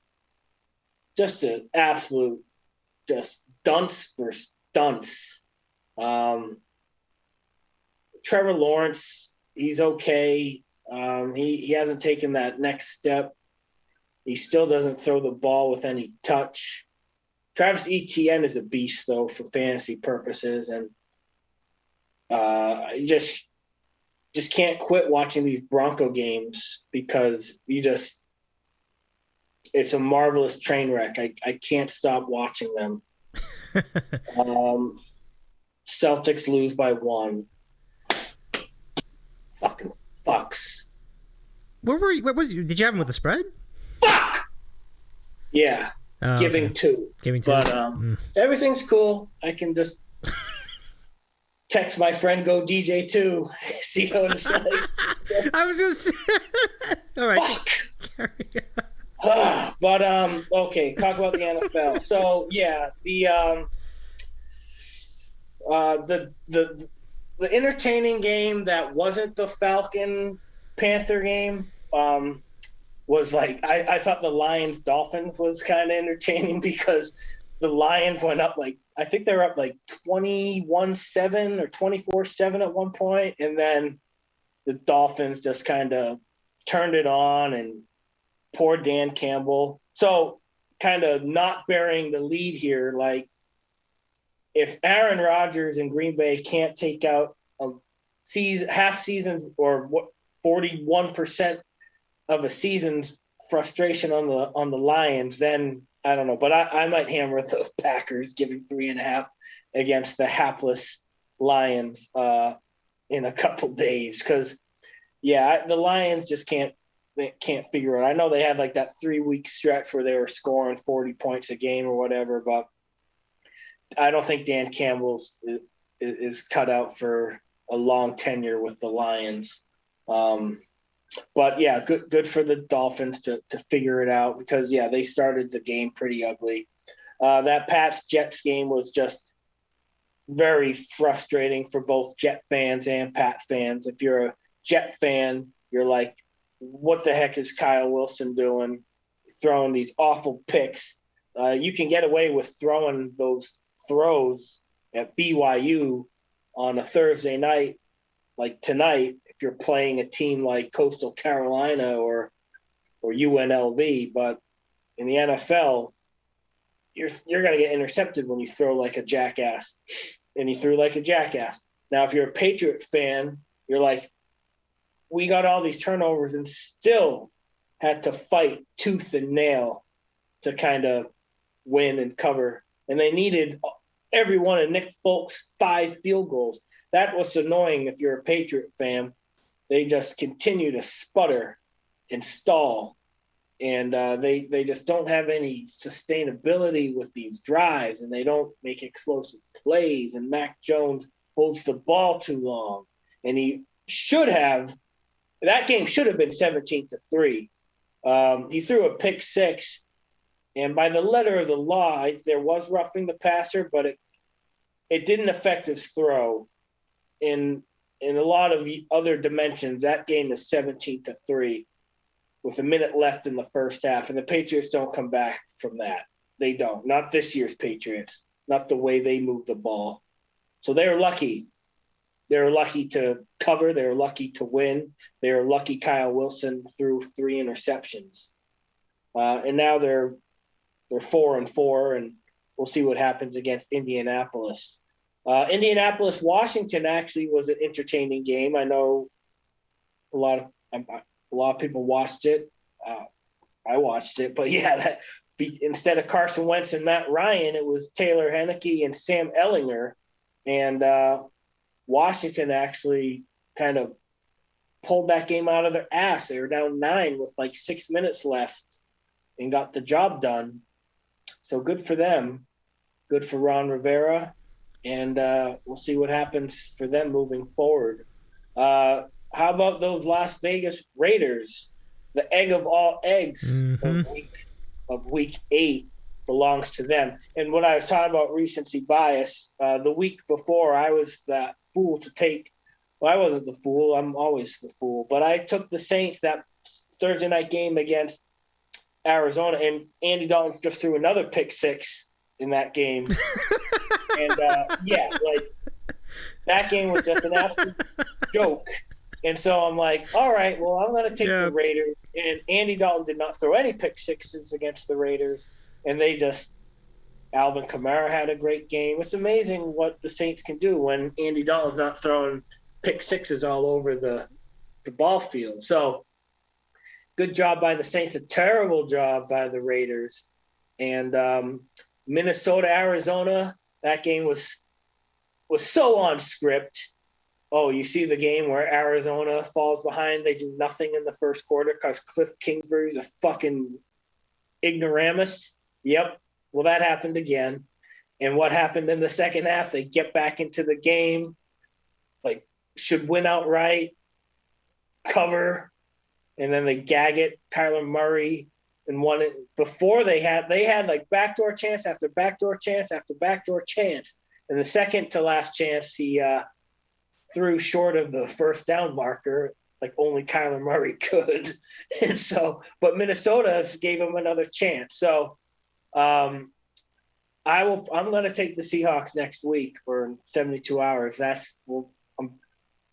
opposite of burying the lead. I'm spoiling the lead, and that will be a pick because I'm taking the Seahawks getting the points against Dingleberry, Kingsbury. But that was an entertaining game. The Seahawks kind of expose the Giants. You know what's funny? Metcalf was all the innuendo about DK Metcalf was that he was going to miss like extended time, and he's in the lineup. Now on the other side of the coin, like James Conner's like questionable, and all he's done the last 4 weeks is not play. So you got a guy that's like, oh, he's definitely not playing, and then he ends up playing. And you get all these guys that are like practicing all week, and then they don't end up suiting up. It drives you nuts if you're a fantasy geek like Matt Berry. But it was nice to see DK Metcalf play. That game was interesting because Tyler Lockett had like a horrendous game. He fumbled the ball, which gifted the Giants' first touchdown. And then he dropped like one of the most like perfectly thrown passes by Geno Smith for a touchdown. But then the next drive, he gets a touchdown and makes up for his 2 foibles. So that's sports. You gotta love it sometimes. And it was a good slate. Yeah. Oh, the Rams. Yeah, Dave, you were right. Like McVay he just cannot handle Shanahan. And I know he won the NFC Championship game, but the 49ers covered. Just for them to just go completely in a shell after halftime and not even compete. And I know McCaffrey's good, but you made him look like Otis Thorpe or Jim Thorpe out there. He was throwing for a touchdown. He was catching touchdowns. He was rushing for touchdowns, and he looked like he's only been on San Francisco for 3 weeks, but he looked like he must have soaked that playbook because they made him look all world, and I guess he is when he's healthy. So the 49ers.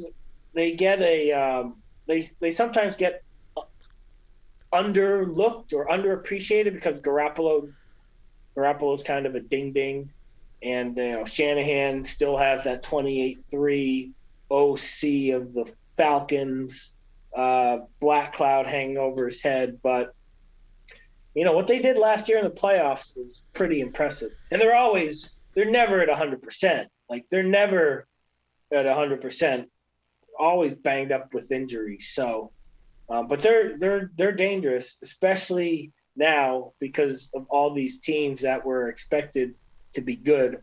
Like, on paper last August, we're like, wow, Rams, 49ers is going to lead us into Bills, Packers. And then next week, which is this week, we're going to get Rams, Bucks. Wow, what a great schedule. And, like, yeah, we're obviously going to watch and have a great time. But, like, Rams, Bucks with Nance and Romo doesn't have the same gravitas as it did when the schedule first came out because Tom's sad and divorced and whatever, and they just look completely out of sync with Todd Bowles. And yeah, that's like a very depressing matchup, like Rams and Bucks, like just two teams saddled in their own malaise. But one of them's gonna win, and yeah, that's my recap. Not a ton of the great teams had byes last week, so it was entertaining, and it was good from a gambling standpoint. So ready to get back at it. I love it. Andy, the chat is really very much interested, very much a fan of your presence so far. In the couple of weeks we've been on Twitch, so I'll catch up on chat. DaraHaydenMusic has meltdown dash. Everything's cool. That was regarding the earlier scenario. Oh yeah. Folks, it's why we love him, Flo, but it's good times. Let's see. Swim says he's consistent. Chat's already has already caught on to all the, yeah, that's let's see. TurboSwim says, listen, the new Call of Duty dropped. Arizona did their best between rounds. Remember, as far as the Cardinals, and then Swim says, tell me how you really feel about Cliff.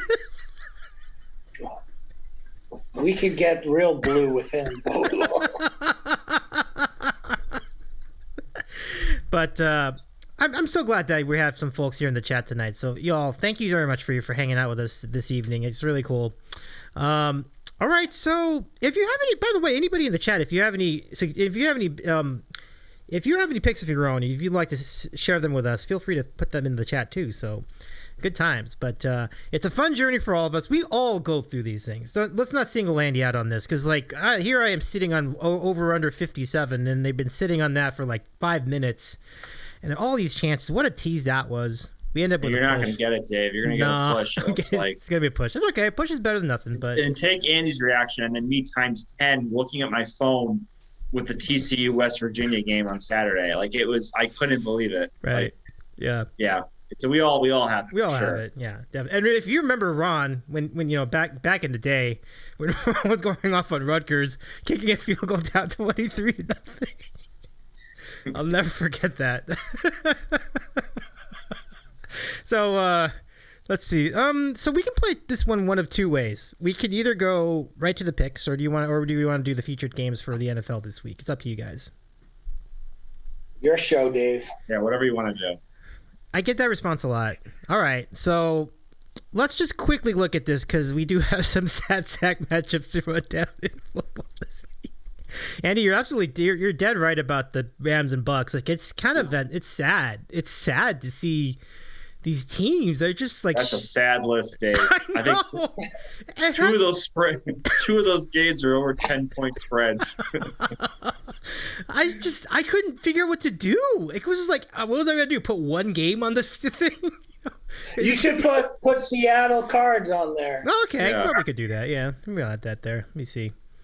Yeah, all right. So let's get into it. Yeah, I mean, I think Bills just does have potential, actually, because the Jets they almost beat the Patriots last week. So possibly, I mean, it would take a lot. It definitely would take a lot for the Jets in that scenario. You got to give the Titans a lot of credit for the win last week against the Kansas City. I'm sorry, the Titans for the win last week against whoever the hell they played, but they seem to do pretty well last week against.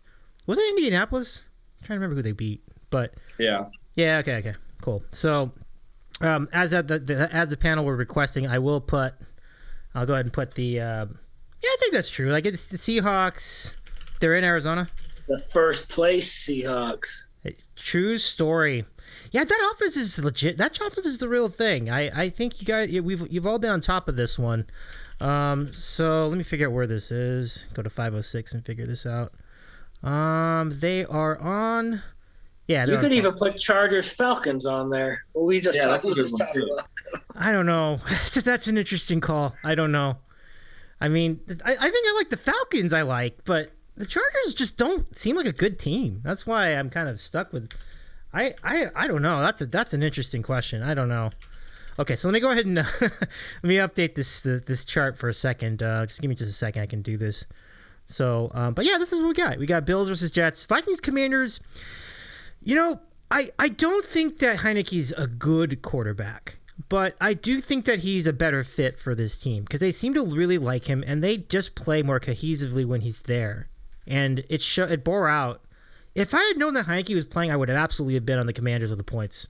I didn't know that. I thought it was going to be Wentz again, but no, they went with Heineke. It wasn't pretty, but they won the game against the Colts. So you never know. We'll see what happens with the Vikings and them. I just need to. What happened over here? Go. Okay. Cool. But anyway, let's just get right to it. John, I'll go to you first. What do you think as far as this week's action? I'll update the list of games in just a minute. Yeah, you have a lot of teams on buys. Like there's 6 teams on buys, so like your amount of inventory is much less, and that's why you only have the 2 4:00 games, which is such bullshit. You have that Rams Bucks game, and then you have the Seahawks and Cardinals. So like there's no point in having NFL Red Zone for the 4:00 games. There's only just the 2. But yeah, that Rams Bucks game is pretty sad. It's like which one of the kind of the favorite teams in the NFC is going to fall even farther. I have no idea. I think the unders are good play in that game. Both offenses have looked really pathetic over the last month or so. The Rams have no offensive line. The Bucs offensive line has looked miserable. What the hell is McVay doing having Kupp in the game down 17 points with a minute left? And he hurt his ankle, so who knows if he's going to play. And if he's like their whole offense, that's just going to be an ugly game. I see on the under is like 42.5. That would be my pick for that game at the moment. Who knows who's going to win, but it's going to be like 20-17 or something like that. If anyone can even get to 20, it's going to be a rough watch. I don't think I don't think the Jets can hang with the Bills offense. I mean, Zach Wilson, they're like winning in spite of him, or they were winning in spite of him before last week's game. Honestly, like I never thought I'd say this, but like they should consider putting Flacco in if they actually want to like have a decent season, because Zach Wilson ain't it right now. He's just making way too many turnovers. They're not going down the field. It's just rough. I mean, at least Flacco, he's a statue. He can still throw the ball down the field. We saw that in that miracle comeback against the Browns, and he still got arm strength. So the rest of the Jets team is pretty good. Losing Breece Hall was huge, though. That's kind of why, like, I really liked Patriots this past week. Is just the Jets are just completely neutered offensively. But yeah, the Bills should be able to win the game. I mean, covering 12.5 on the road. I mean, I don't know if I want to lay those kind of points. I stay away from that one. We'll see who's playing Sunday Night Football for quarterback with Tennessee. If it's Malik Willis, I'll lay the points with Kansas City for sure. So I'll definitely lay those points. Tannehill, I don't know. Vrabel's a good coach as an underdog, and I feel like if Tannehill plays, there's at least enough of a threat of like some of those play action stuff that they can do off of the Henry runs that they could probably keep it within around 10 points. So we'll have to keep an eye on his stats. So if Malik Willis is playing, like you got to hammer the Chiefs in this spot for sure, because they're not going to go up against the Houston Texans defense where you just run the ball 50 times and get out of there with a touchdown win. Like that's just not going to work. The Monday night game is actually pretty interesting. Baltimore at New Orleans. I mean, if New Orleans plays like they did at last Sunday, like they can easily win this game. I mean, the Ravens have been so up and down. Again, the Monday night home dog, I think I might catch on to that angle. And it's only Baltimore -2.5. It's like, oh, they're kind of begging you there to take Ravens. I think Bears and Dolphins is a really interesting game, especially because the Bears just traded away like their two best defensive players, Right. Roquan Smith and Quinn. So, I mean, their defense is going to be severely depleted. And then Miami just trades for Chubb, and they traded for one of those Jeff Wilson. So lots of movement here between this game. But I am actually impressed of how the Bears kind of reimagined their offense after their bye week. And now they have Fields like really running, with the designed QB run plays, and then also just kind of designing like, play actions and whatever off of that. It's been really effective the first 2 weeks. So as long as the weather is good, I think that's a really good over game. I think I see 46 now. I'll have to obviously we'll check the weather in Chicago in November, but if it's clear weather, I think over is to play on that one. Colts and Patriots.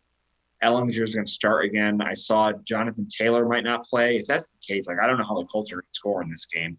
But I don't know how the Patriots are going to score much either. Like this could be 14-7 or 14-10. That's going to be an ugly game. I agree. The Seahawks, I think that's where you have to go here against Cliff. And then a couple other games I didn't mention that we'll get to in our pick segment. But yeah, not a lot of games this week just because of the buys. But hey, it's the NFL. Whatever they give us, we'll watch. Although tomorrow night, like Eagles -14 and at Houston, like count me out. I rather watch the college games. Andy mentions Coastal and App State, and then you have some Conference USA action. Don't forget UTEP and Rice. We will be in on that game as well. So we'll be with the college football and Minor Nation. Yeah, Minor Nation, baby. Let's go. All right, John. Well, that's pretty well. That's well situated. Thank you very much for breaking it all down. Yeah, that's cool. Get to bet on UTEP too. That's good stuff. Yes, didn't you call it with Rice like last week too, or was it the week before? No, I had Charlotte beating Rice. Well, I said possibly money line, and they won, but my pick was with the spread. So, yeah, I don't know what I'm going to do for that game tomorrow. I mean, Rice -3.5. I'll have to sleep on that one. I'm still kind of up in the air on that game, but yeah, love the Conference USA. Yeah, good times. All right, so now let's see. TurboSwim said the league is just so mediocre with the exception of 5 or so teams, and I was also adding to that in the chat. I feel like there are only like 2 consistently good quarterbacks, right? Like it would be Allen and Mahomes. After that, I don't really know if there's even like ones who are playing well. Like I'm not sure if they're going to keep playing well throughout the rest of the year. So as we think about that, let's go to Andy. Let's get your thoughts on this week's action. You put more respect on Geno Smith's names, my friend. That's fair. He's having a great year. That is fair. He is. That's fair. He is. Fair. I can't. So we have a family bet. Well, not. It's the over 5.5 wins. So they just can't go 0-9 at this point. Yeah. So just don't go 0-9, and then we could party. But tomorrow's game, Eagles, Texans, like Eagles are -14 on the road. Like that line kind of reminds me of like the 07 Patriots when they were given all those points. Like that's a crazy line in the NFL. I almost have to take the Texans.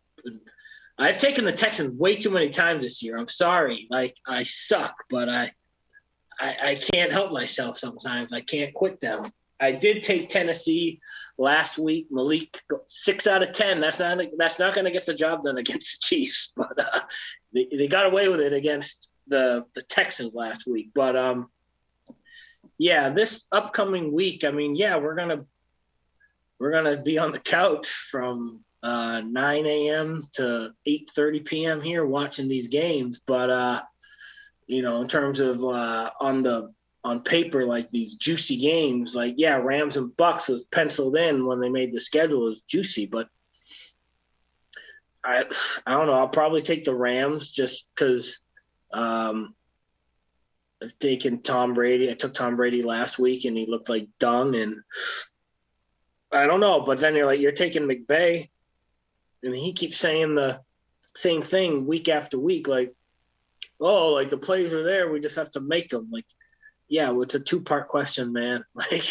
he actually, but in Stafford, he looks like he's got this lingering issue with he doesn't look 100%, but I don't know. Tampa looks just two heavily flawed teams that I don't know.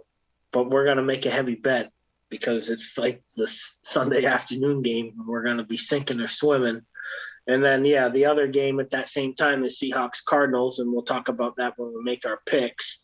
I feel like Tennessee, if Tannehill plays, and I don't have the book in front of me. Eddie, can you look it up? But the Titans always, I get the feeling, maybe I'm just misremembering, that they always kind of hang with KC pretty tight. I know they beat them outright once because I lost on the Chiefs. And I was like, what the fuck?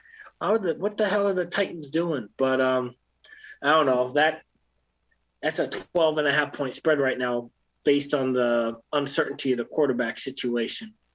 Falcons, Chargers, that game on paper is wonky versus wonky. That could be like every Charger game known to man combined with that Panther-Falcon game from last week. Last coup, the former Charger kicker is now the Falcon kicker, so could come down to him in some capacity. I can see that. Why not? That game's I guarantee that game's gonna have some wonkiness. And Bills Jets, on paper I'm probably gotta take the Bills. The thing now with the Bills that you don't worry about, but you have pause for concern if you gamble on them is like, do they get a little laissez-faire like we saw on Sunday against Green Bay? Like that second pick by Josh Allen, like he usually doesn't make that interception, but he did. And then, to rewind, like when are you ever going to get 10.5 points with Aaron Rodgers again? Never? Okay, that's why he took Aaron Rodgers on Sunday, because he got 10.5 points. So, but if the Bills are motivated and they should be able to beat the Jets by that number. I can already see myself doing a money line parlay with the Bills or teasing it down. But and then John's right. I think that Miami Chicago game has the potential to be sneaky. I watched way too much of that Cowboy Chicago game on Sunday, and the Bears made it a game for like 10 seconds, and then Dallas scored. And then Chicago had that like very fluky pick six where Fields like forgot to tackle the guy. He was right there, and the Dallas guy was never contacted. So it's not college. He can get up and run the ball, which he did all the way to the end zone. And Fields forgot to touch. And our friend JB on the Twitter was like, Fields has the mental IQ of it, So. But to be fair, Fields should have touched him, but he didn't. So all that to say, the Miami Chicago game has the potential to be sneaky good, but we'll see. And if I wasn't a Patriot like Homer, I probably would take the Colts. I don't see how the Patriots cover this right now, just with Mac Jones being so indecisive. And I'm not trying to mush John's team. I do think the Packers take out a lot of frustrations on the Lions. Here, real quick, I want to do where's Jim and Tony going to be next week, because it is thin picking for them. So next week, the Fox has the 4:25 game, and that is Dallas at Green Bay, which means Jim and Tony do the CBS game in the morning. But what's it going to be? I'm looking at right now. Is it going to be Denver, Tennessee? Is it going to be Cleveland, Miami? Yeah, I know. We're going next. Because by next week, we're already going to know what he's going to do.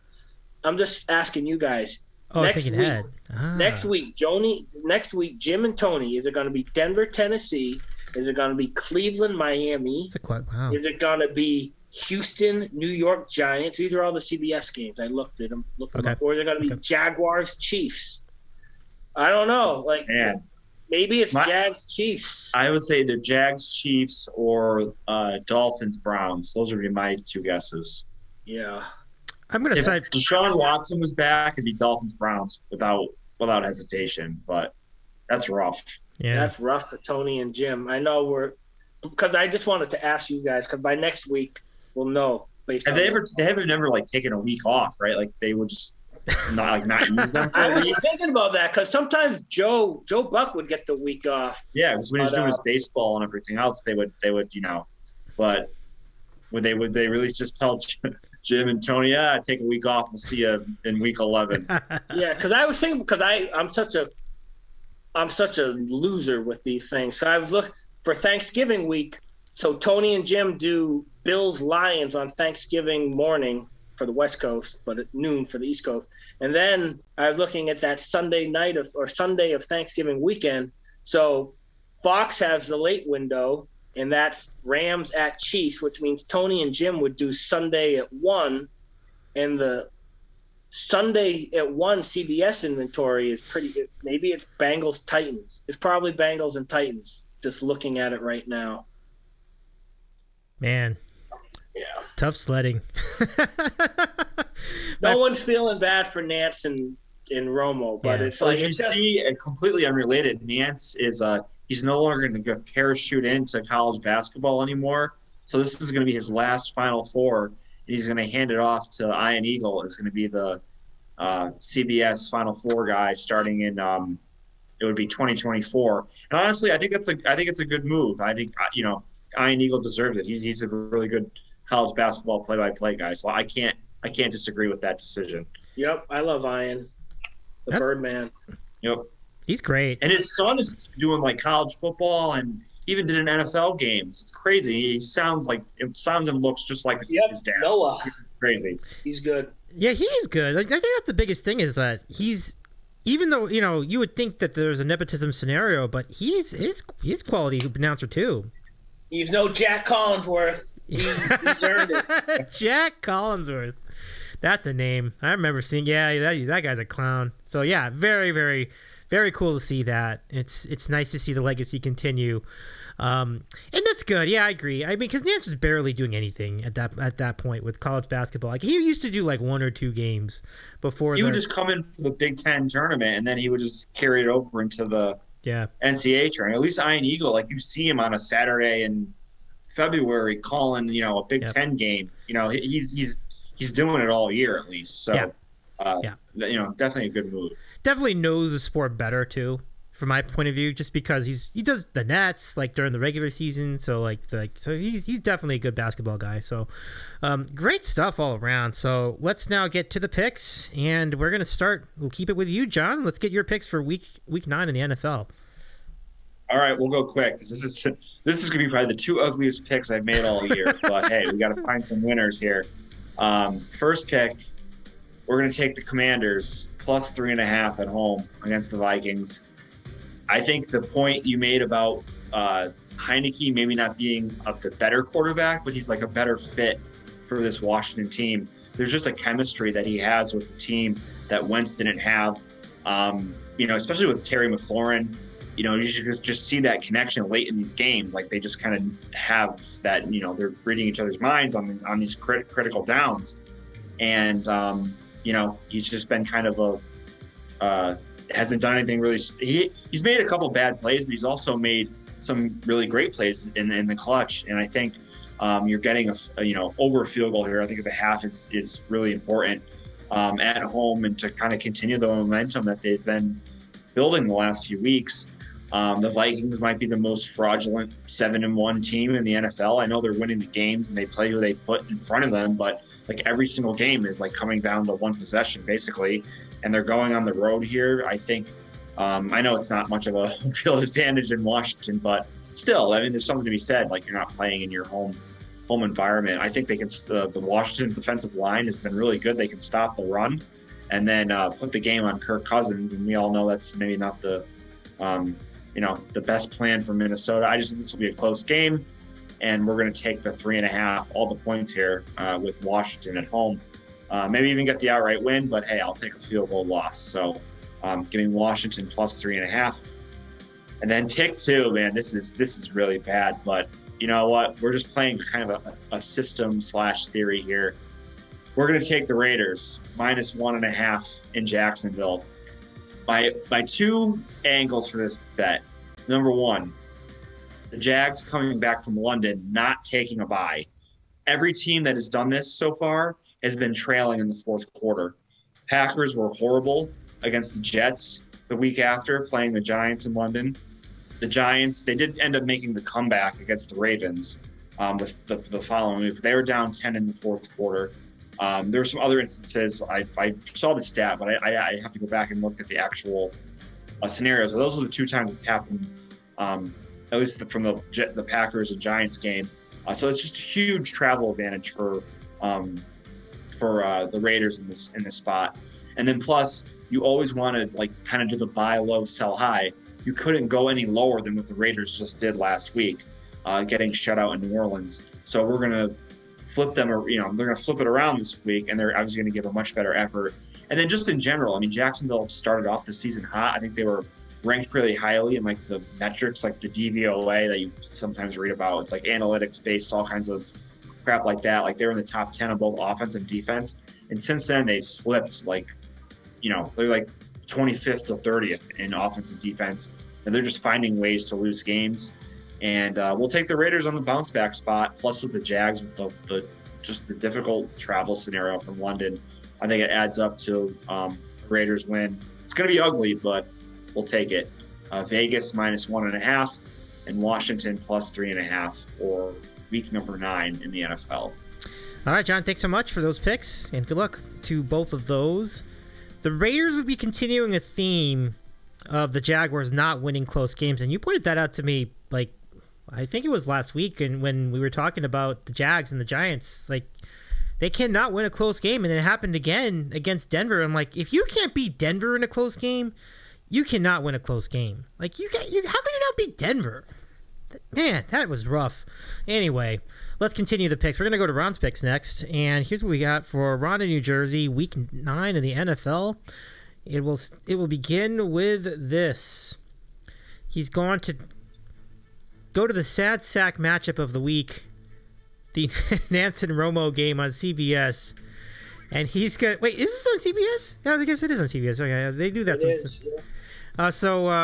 He's gonna go with the Bucks, giving 3 at home against the Rams. And honestly, I'm not one to disagree on that one. I've been down on the Rams all season. I see no reason for that not to happen. Well, okay, because Tom Brady's like playing like butt. That's the reason. But still, I just think that of the two, I think the Bucks might be the more complete team. But I'm not gonna speak for Ron here. That's his pick. Pick number 2 for Ron in New Jersey. He's gonna go with the Packers giving 3.5 at the Lions. So the picks for Ron in New Jersey: Bucks giving 3, Packers giving 3.5 for Week 9 in the NFL. Okay, so now to Kevin on the Cape's picks, and here they come. Here we go. So Kevin first will go with... He's going to take the Seahawks, which I feel... I make a bold prediction. I think we're going to see a checker and a checker in here in a little bit, but Seahawks getting 2 at the Cardinals. That's pick number 1. Oh, no. Oh, geez, I'm on the wrong picks. Okay, never mind. His first pick is actually Eagles giving 14 at the Texans. There we go. So that's bold in and of itself. We'll see where it goes tomorrow night. The second pick for Kevin on the Cape, he's going to go with the Patriots, giving 5.5 at home against the Colts. So for Kevin on the Cape, it's Eagles giving 14 and Patriots giving 5.5 for Week 9. Trying to bounce back here for Kevin on the Cape in Week 9 of the NFL. Okay. Now, the reason I got a little mixed up there is because the next set of picks are my picks, and here we go. Here's what we've got for Week 9. And it's a couple bangers here. Number 1, I think I'm going to ride the Seahawks too. They've been good to me. Like, I liked them against the Chargers. They won by 1 billion points. I liked them we all liked them against the Giants. That's not just me. Everybody loved them. And we all won that one. This week they're going to be at the Cardinals. Let's ride the train. I think that offense looks really good. It's a good spot. Hopefully they'll come through. So Seahawks getting 2, game number 1. Game number 2 continues a trend that goes back right about 2 decades. And that is Andy Reid coming off a bye. How can you not take Andy Reid coming off a bye? We're going to go with the Chiefs giving 12 as of the moment. If the line has changed, let me know. But Chiefs giving 12 in prime time at Kansas City against the Titans. I'm in. Let's go. So Seahawks +2, Chiefs -12 for me in Week 9 NFL. Okay, so now to Andy in Seattle, and we're ready when you are for the Week 9 picks. Yeah. So two quick things before my quick picks. I'm curious to know. I don't think they did because I looked it up, but I didn't see anything. But maybe I didn't look closely. I wonder if the Raiders played New Orleans last week, and now they're playing at Jacksonville. So I wonder if I'm them, I would have just tried to stay out east. But I didn't find any articles of them going back to Oakland or staying east. But so maybe they did fly back. Never mind. It's Vegas, so maybe they just flew back to Vegas. But I was thinking Oakland. Woo, losing my brain because when the Seahawks came home in between trips to Detroit and New Orleans, both of those are in the Central. But they definitely came back to Seattle. But I don't know. I know the 49ers love staying east. They like set up shop in like West Virginia. But anyway, I know they try to do that now for the West Coast teams when they have to take 2 road trips to the east. They try to like lump them together. But and then this other thing I was going to mention, I would never have guessed the 31st worst team red zone efficiency is your Seattle Seahawks, but they're only scoring a touchdown 40% of the time. The last team, which is not a surprise, is the Denver Broncos. 29th is New England, tied with Tampa. It's just wow. New England does not surprise me. Denver does not surprise me. This Seahawks do, but they're getting away with it. Maybe I'll come back to hunt them at some point. But anyway, my picks. They're checker on a checker with 2 of our fellow friends on this show. Game number 1, I'm going to take the Packers giving 3.5 to Detroit. We basically already made our reasons for it. The Lions they were lovable. They had the Hard Knocks show. Everyone likes Dan Campbell because he says weird things like I'll eat a kneecap. I drink 10 cups of coffee before my first donut. He says weird stuff, and he's a lovable meathead, but man, he's not a good coach. And the Lions are, not a very good team.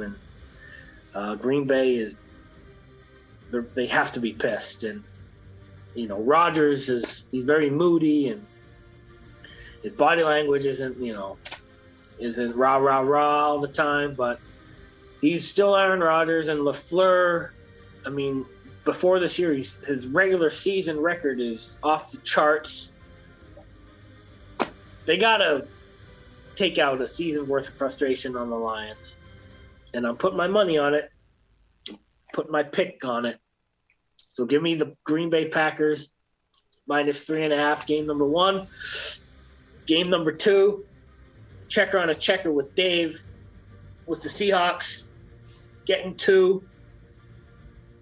Listen, I know they're gonna lose eventually. They're gonna have an ugly moment. Their only ugly moment, I would say, from a game standpoint, was Week 2 at San Francisco, and then the game against the Saints was pretty ugly too.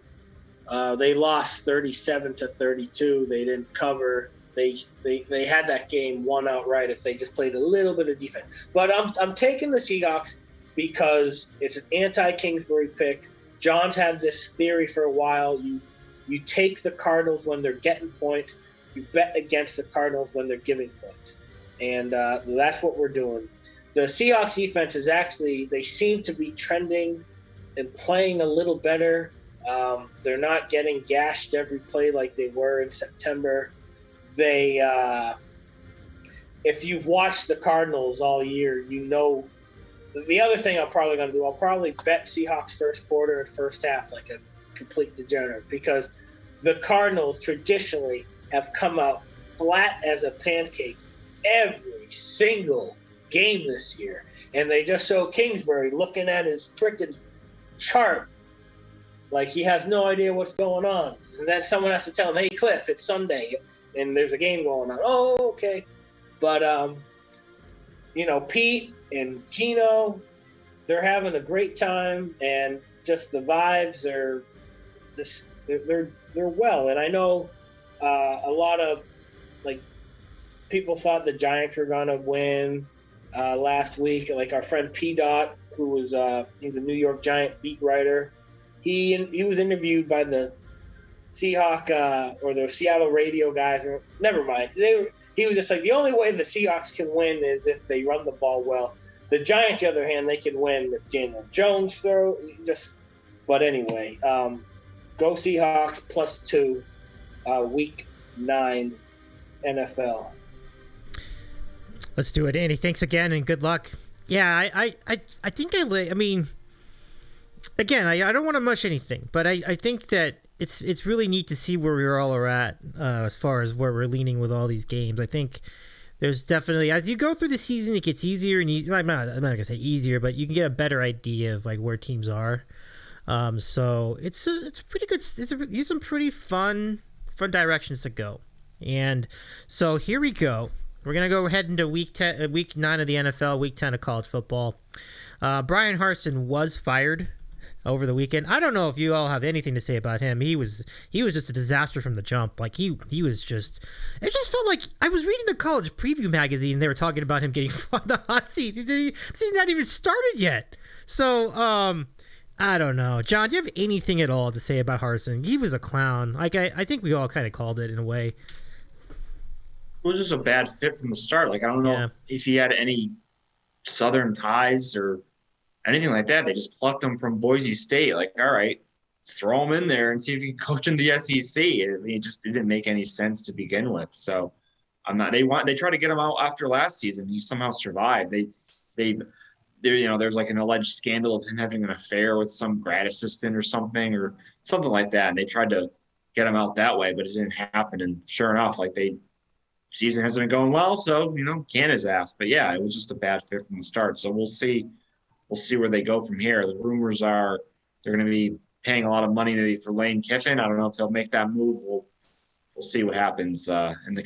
These schools are firing their coaches sooner now, which is, I guess, it's smart. They try to get a leg up, and plus with the early recruiting periods, it definitely makes more sense to do so if you're not going to keep the guy. It just, like, some of the things, though, it's just weird. Like, they fire Herm Edwards after like one game. Like, you could have done that last year. Like, could have done that last January. It makes no sense. But anyway, I digress. Yeah, Harsin was just a bad fit from day one. Yeah, Andy, your thoughts? No, like, Harsin was a clown. We all knew that. And like, if they fire Harsin to hire Hugh Freeze, like, then why'd you even fire? Like, if they get Hugh Freeze, that's like LOL Hibbert, like times 10. Like, you have to set your sights higher than Hugh Freeze at this point because you're paying Brian Harsin a ton of money to leave. So you better make this hire right. How come Lane Kiffin and Jimbo don't like each other? Like, I know there was some extra trolling going on after that Texas A&M game. I know no one likes Jimbo Smith, or Jimbo Fisher, but there was some extra trolling going on between those two. But I can't really keep up with all the trolling. Yeah, they were like going back and forth at the SEC media day, and I think he might have called him a clown because that's when Kiffin referenced about like having a clown suit for Halloween and something to do with Jimbo Fisher. So yeah, they were just going back and forth. But yeah, you're right. No one likes Jimbo Fisher at this point. They're going to owe him $100 million. Same thing with Mel Tucker. Man, I like to have his agent. Like, how did that guy get $100 million from Michigan State off of what, 5 wins, six wins, and Kenneth Walker? He just got $100 million. Man, what a guy. I know. TurboSwim with a couple of comments like, he was unsure. He felt also the Bucks offensive line plays, and they have 10 players on injury report. I wouldn't bet on the Bucks game. It's fair. But as far as Harsin, 1-4 in the last 2 years, or 14 in the last 2 years or 14 coaches fired. I guess that's what they're saying. Boosters play a role, which is why I think we see fires after a few games. Yeah, and that's true. They do play a role. Rich. Not. I was at dinner and I was at a bar and these business people from Texas. I'll make this quick. The guy they were tanked, and this clown, he was a Texas A&M guy, and he was like, "We got oil money now." He's like, Saban might have millionaire boosters. He's like, "We got billionaire boosters." And I was just like, "Yeah, well, billionaire boosters just." And you still lost to App State, so this was like a month ago, and that was before these latest losses. Billionaire boosters, oil money. Yeah, well, that oil money really paid dividends this year. Yeah, that's nuts. Swims does confirm 14 coaches fired mid-season last 2 years. That feels like a low number now to me. It's probably going to be larger in the next year or so. That feels right. Like, who would be next to go? Like Satterfield, right? I don't know. I mean, we brought up Satter. Mm-hmm. But I think he saved himself with that Wake Forest win, at least toward the end of the year. Who could be next to go is the guy from West Virginia. I think Neil Brown. I think he's in trouble. Yeah, it's a good call. Andy, going into the season, we thought the Missouri guy too, but he had a decent win last week. Drinkwitz. So. Yeah, they beat South Carolina, who was somehow ranked. Yeah. Somebody was on it was Coach, my old longtime friend, Coach. Go back way back. He was on Missouri for that game. He loved that. He loved the call. Good for him. That was a good get. All right. So I was going to ask you who's next, and you all kind of picked up on it. So that's great. So I'll just give it to you for final thoughts. John, I'll go to you first. Yeah, good show. We certainly covered a lot. Should be another really good weekend of football. We love this time of year because starting from last night to literally the Wednesday before Thanksgiving, there's a game of football on every single night. So you got to love that. And then with all the other sports going on, I mean, what a time to open up your old FanDuel app and put some bets in. So you got to love it, and hope everyone has some good luck with their bets this weekend. Should be fun. Yeah, thanks, John. And certainly as things are heating up in all those scenarios, I hope the same. Andy, let's give it to you, and you'll have the last word.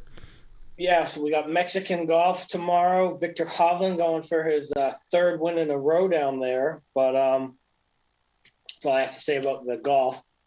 I hope Xander. Actually, another. Did you watch any of the Live? Sorry to interrupt you. Did you watch any of the Live team event on Sunday? My God, what could you get any less? Well, first of all, it was so convoluted to try to follow how the format worked on Twitter. So that distracted me.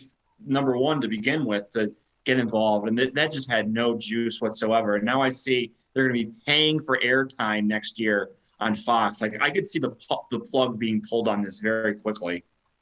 So about that format, I know match play, I know, but the way they did, the way they described it was I'm not even I don't want to put the effort into trying to figure out this format. It was single match play, but then they also had team match play, out of two people from the same team would play head to head, but then the other two would have a group.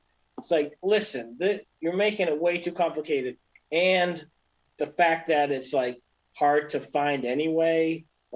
I mean, I've watched the Live and I watched the Thailand event, watched the Boston. I watched them all except this last one because there's too much going on, and the format was just too strange. But I saw yesterday that Xander and Cantlay, which have always been heavily rumored, I heard they might make a full court press. That would kind of disappoint me a bit because I like them. I like them a lot. I mean, I still will gamble on Live anyway, but if Cantlay and Xander goes, that's gonna really hurt the tour. Yeah, for sure. Those guys are young and they're really, really good. And that's just, I mean, yeah, they're still going to play the majors, but this dilution of the PGA, it's real. And yeah, we can laugh all we want about how bad Norman is and how we have to watch these, paying for the coverage or watching Faraday do weird stuff and we're watching on YouTube, but they are taking some good players. And it's such a weird vibe. It's louder and the celebration. Pat Perez making millions and millions of dollars, and he just like It's terrible. Good for him, but like it's a weird optic, but it's something we're gonna have to pay attention to next year. Like, Yeah. good thing about Perez, like he's not lying about his like intention. Like, Right. Like, yeah. it's like, I'm a piece of shit. So what are you gonna do about it? Like, I can make this much money, and I'm old and I'm a burnout, so I'm doing it. And for the younger guys, I don't know. I mean, Dustin Johnson was never. He wasn't the type of golfer that's gonna like, oh, I need to win like the LA Open, because like LA Open's such a historic event. Like people like that don't really think about, like, they don't. Athletes now don't really think like that. So, you know. But anyway, my last thought was gonna be about Maction. Like, you know, like over the last couple of weeks, people are like, oh, it'd be awesome if there's a Maction game on right now. And to try to relate it to everything now, like, you know how the NFL, there's almost too much NFL, and the product's a little diluted because Amazon has a package, and Christmas is going to have 3 games, and there's just not enough good teams to make all these primetime matchups like sexy. The reason why Maction is so good is it's only during this like November 1 to November 20th window. Like, if they ever were to have Maction in October, like, then Maction wouldn't be as fun as it is. Like, Maction's great because it's only for a limited window. We have Fun Belt in October. Maction and Fun Belt are in November. So I like Maction for the limited time that we have it. Yeah, would you like to see some of these, you know, Toledo, Ohio? If that's on a Saturday in early October, would you wish that was on a Thursday in November? Of course, but beggars can't be choosers. And yeah, like we're all in on Maction moving forward for the rest of the year. So it's a great time of year. Good luck, everybody. Tomorrow, Sports Equinox. Another one. Or, because I thought we had it a few weeks ago, but that's great. Yeah, I love it. Love Sports Equinox. Thank you, Andy. Really great point about Maction, though, actually. Because that's we have to remember that that's one of the reasons why it's so charming. If it was on the whole season, probably not. It's kind of like the Thursday games, like in the NFL, which is literally what you just said. But it's like the McRib. It is like the McRib. It is very much like the McRib. If they had it all the time, we wouldn't care. But because it's only like once every 2 years, we're like, I gotta have McRib. I completely agree with that. Anyway, take care, everybody. Enjoy. Good luck in your bets and everything. Enjoy the games. And yeah, we'll do it again next time. Sounds good to see you guys. Good to see you too. Take care, fellas. Guys. Thanks. Good luck. Thanks. Good show. Absolutely. Andy, John, as per usual, it's always a good time having them on the program. So thanks for being a part of this tonight. I mean, really had a great participation in the chat. Thanks to TurboSwim as well, DaraHaydenMusic, and let's see, anybody else that we had on here as far as in the chat? We had Tina for a bit, we had Tin Tam for a bit.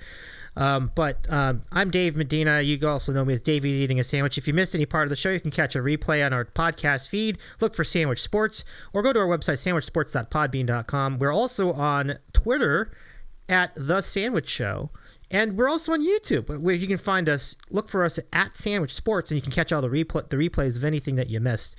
So have a great rest of your week, and for those of you on the podcast, we will see you next time. Now we assess what we're going to do next. So there are 2 things we could do as far as this stream tonight. We could segue to music and do a music stream, cold stop, play some songs, take some requests, or we could just rate out. We'll probably just rate out. Let me just see who's on first, and we'll take it from there.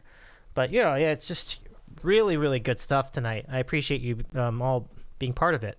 So for those of you on YouTube, we'll see you next time. Take care.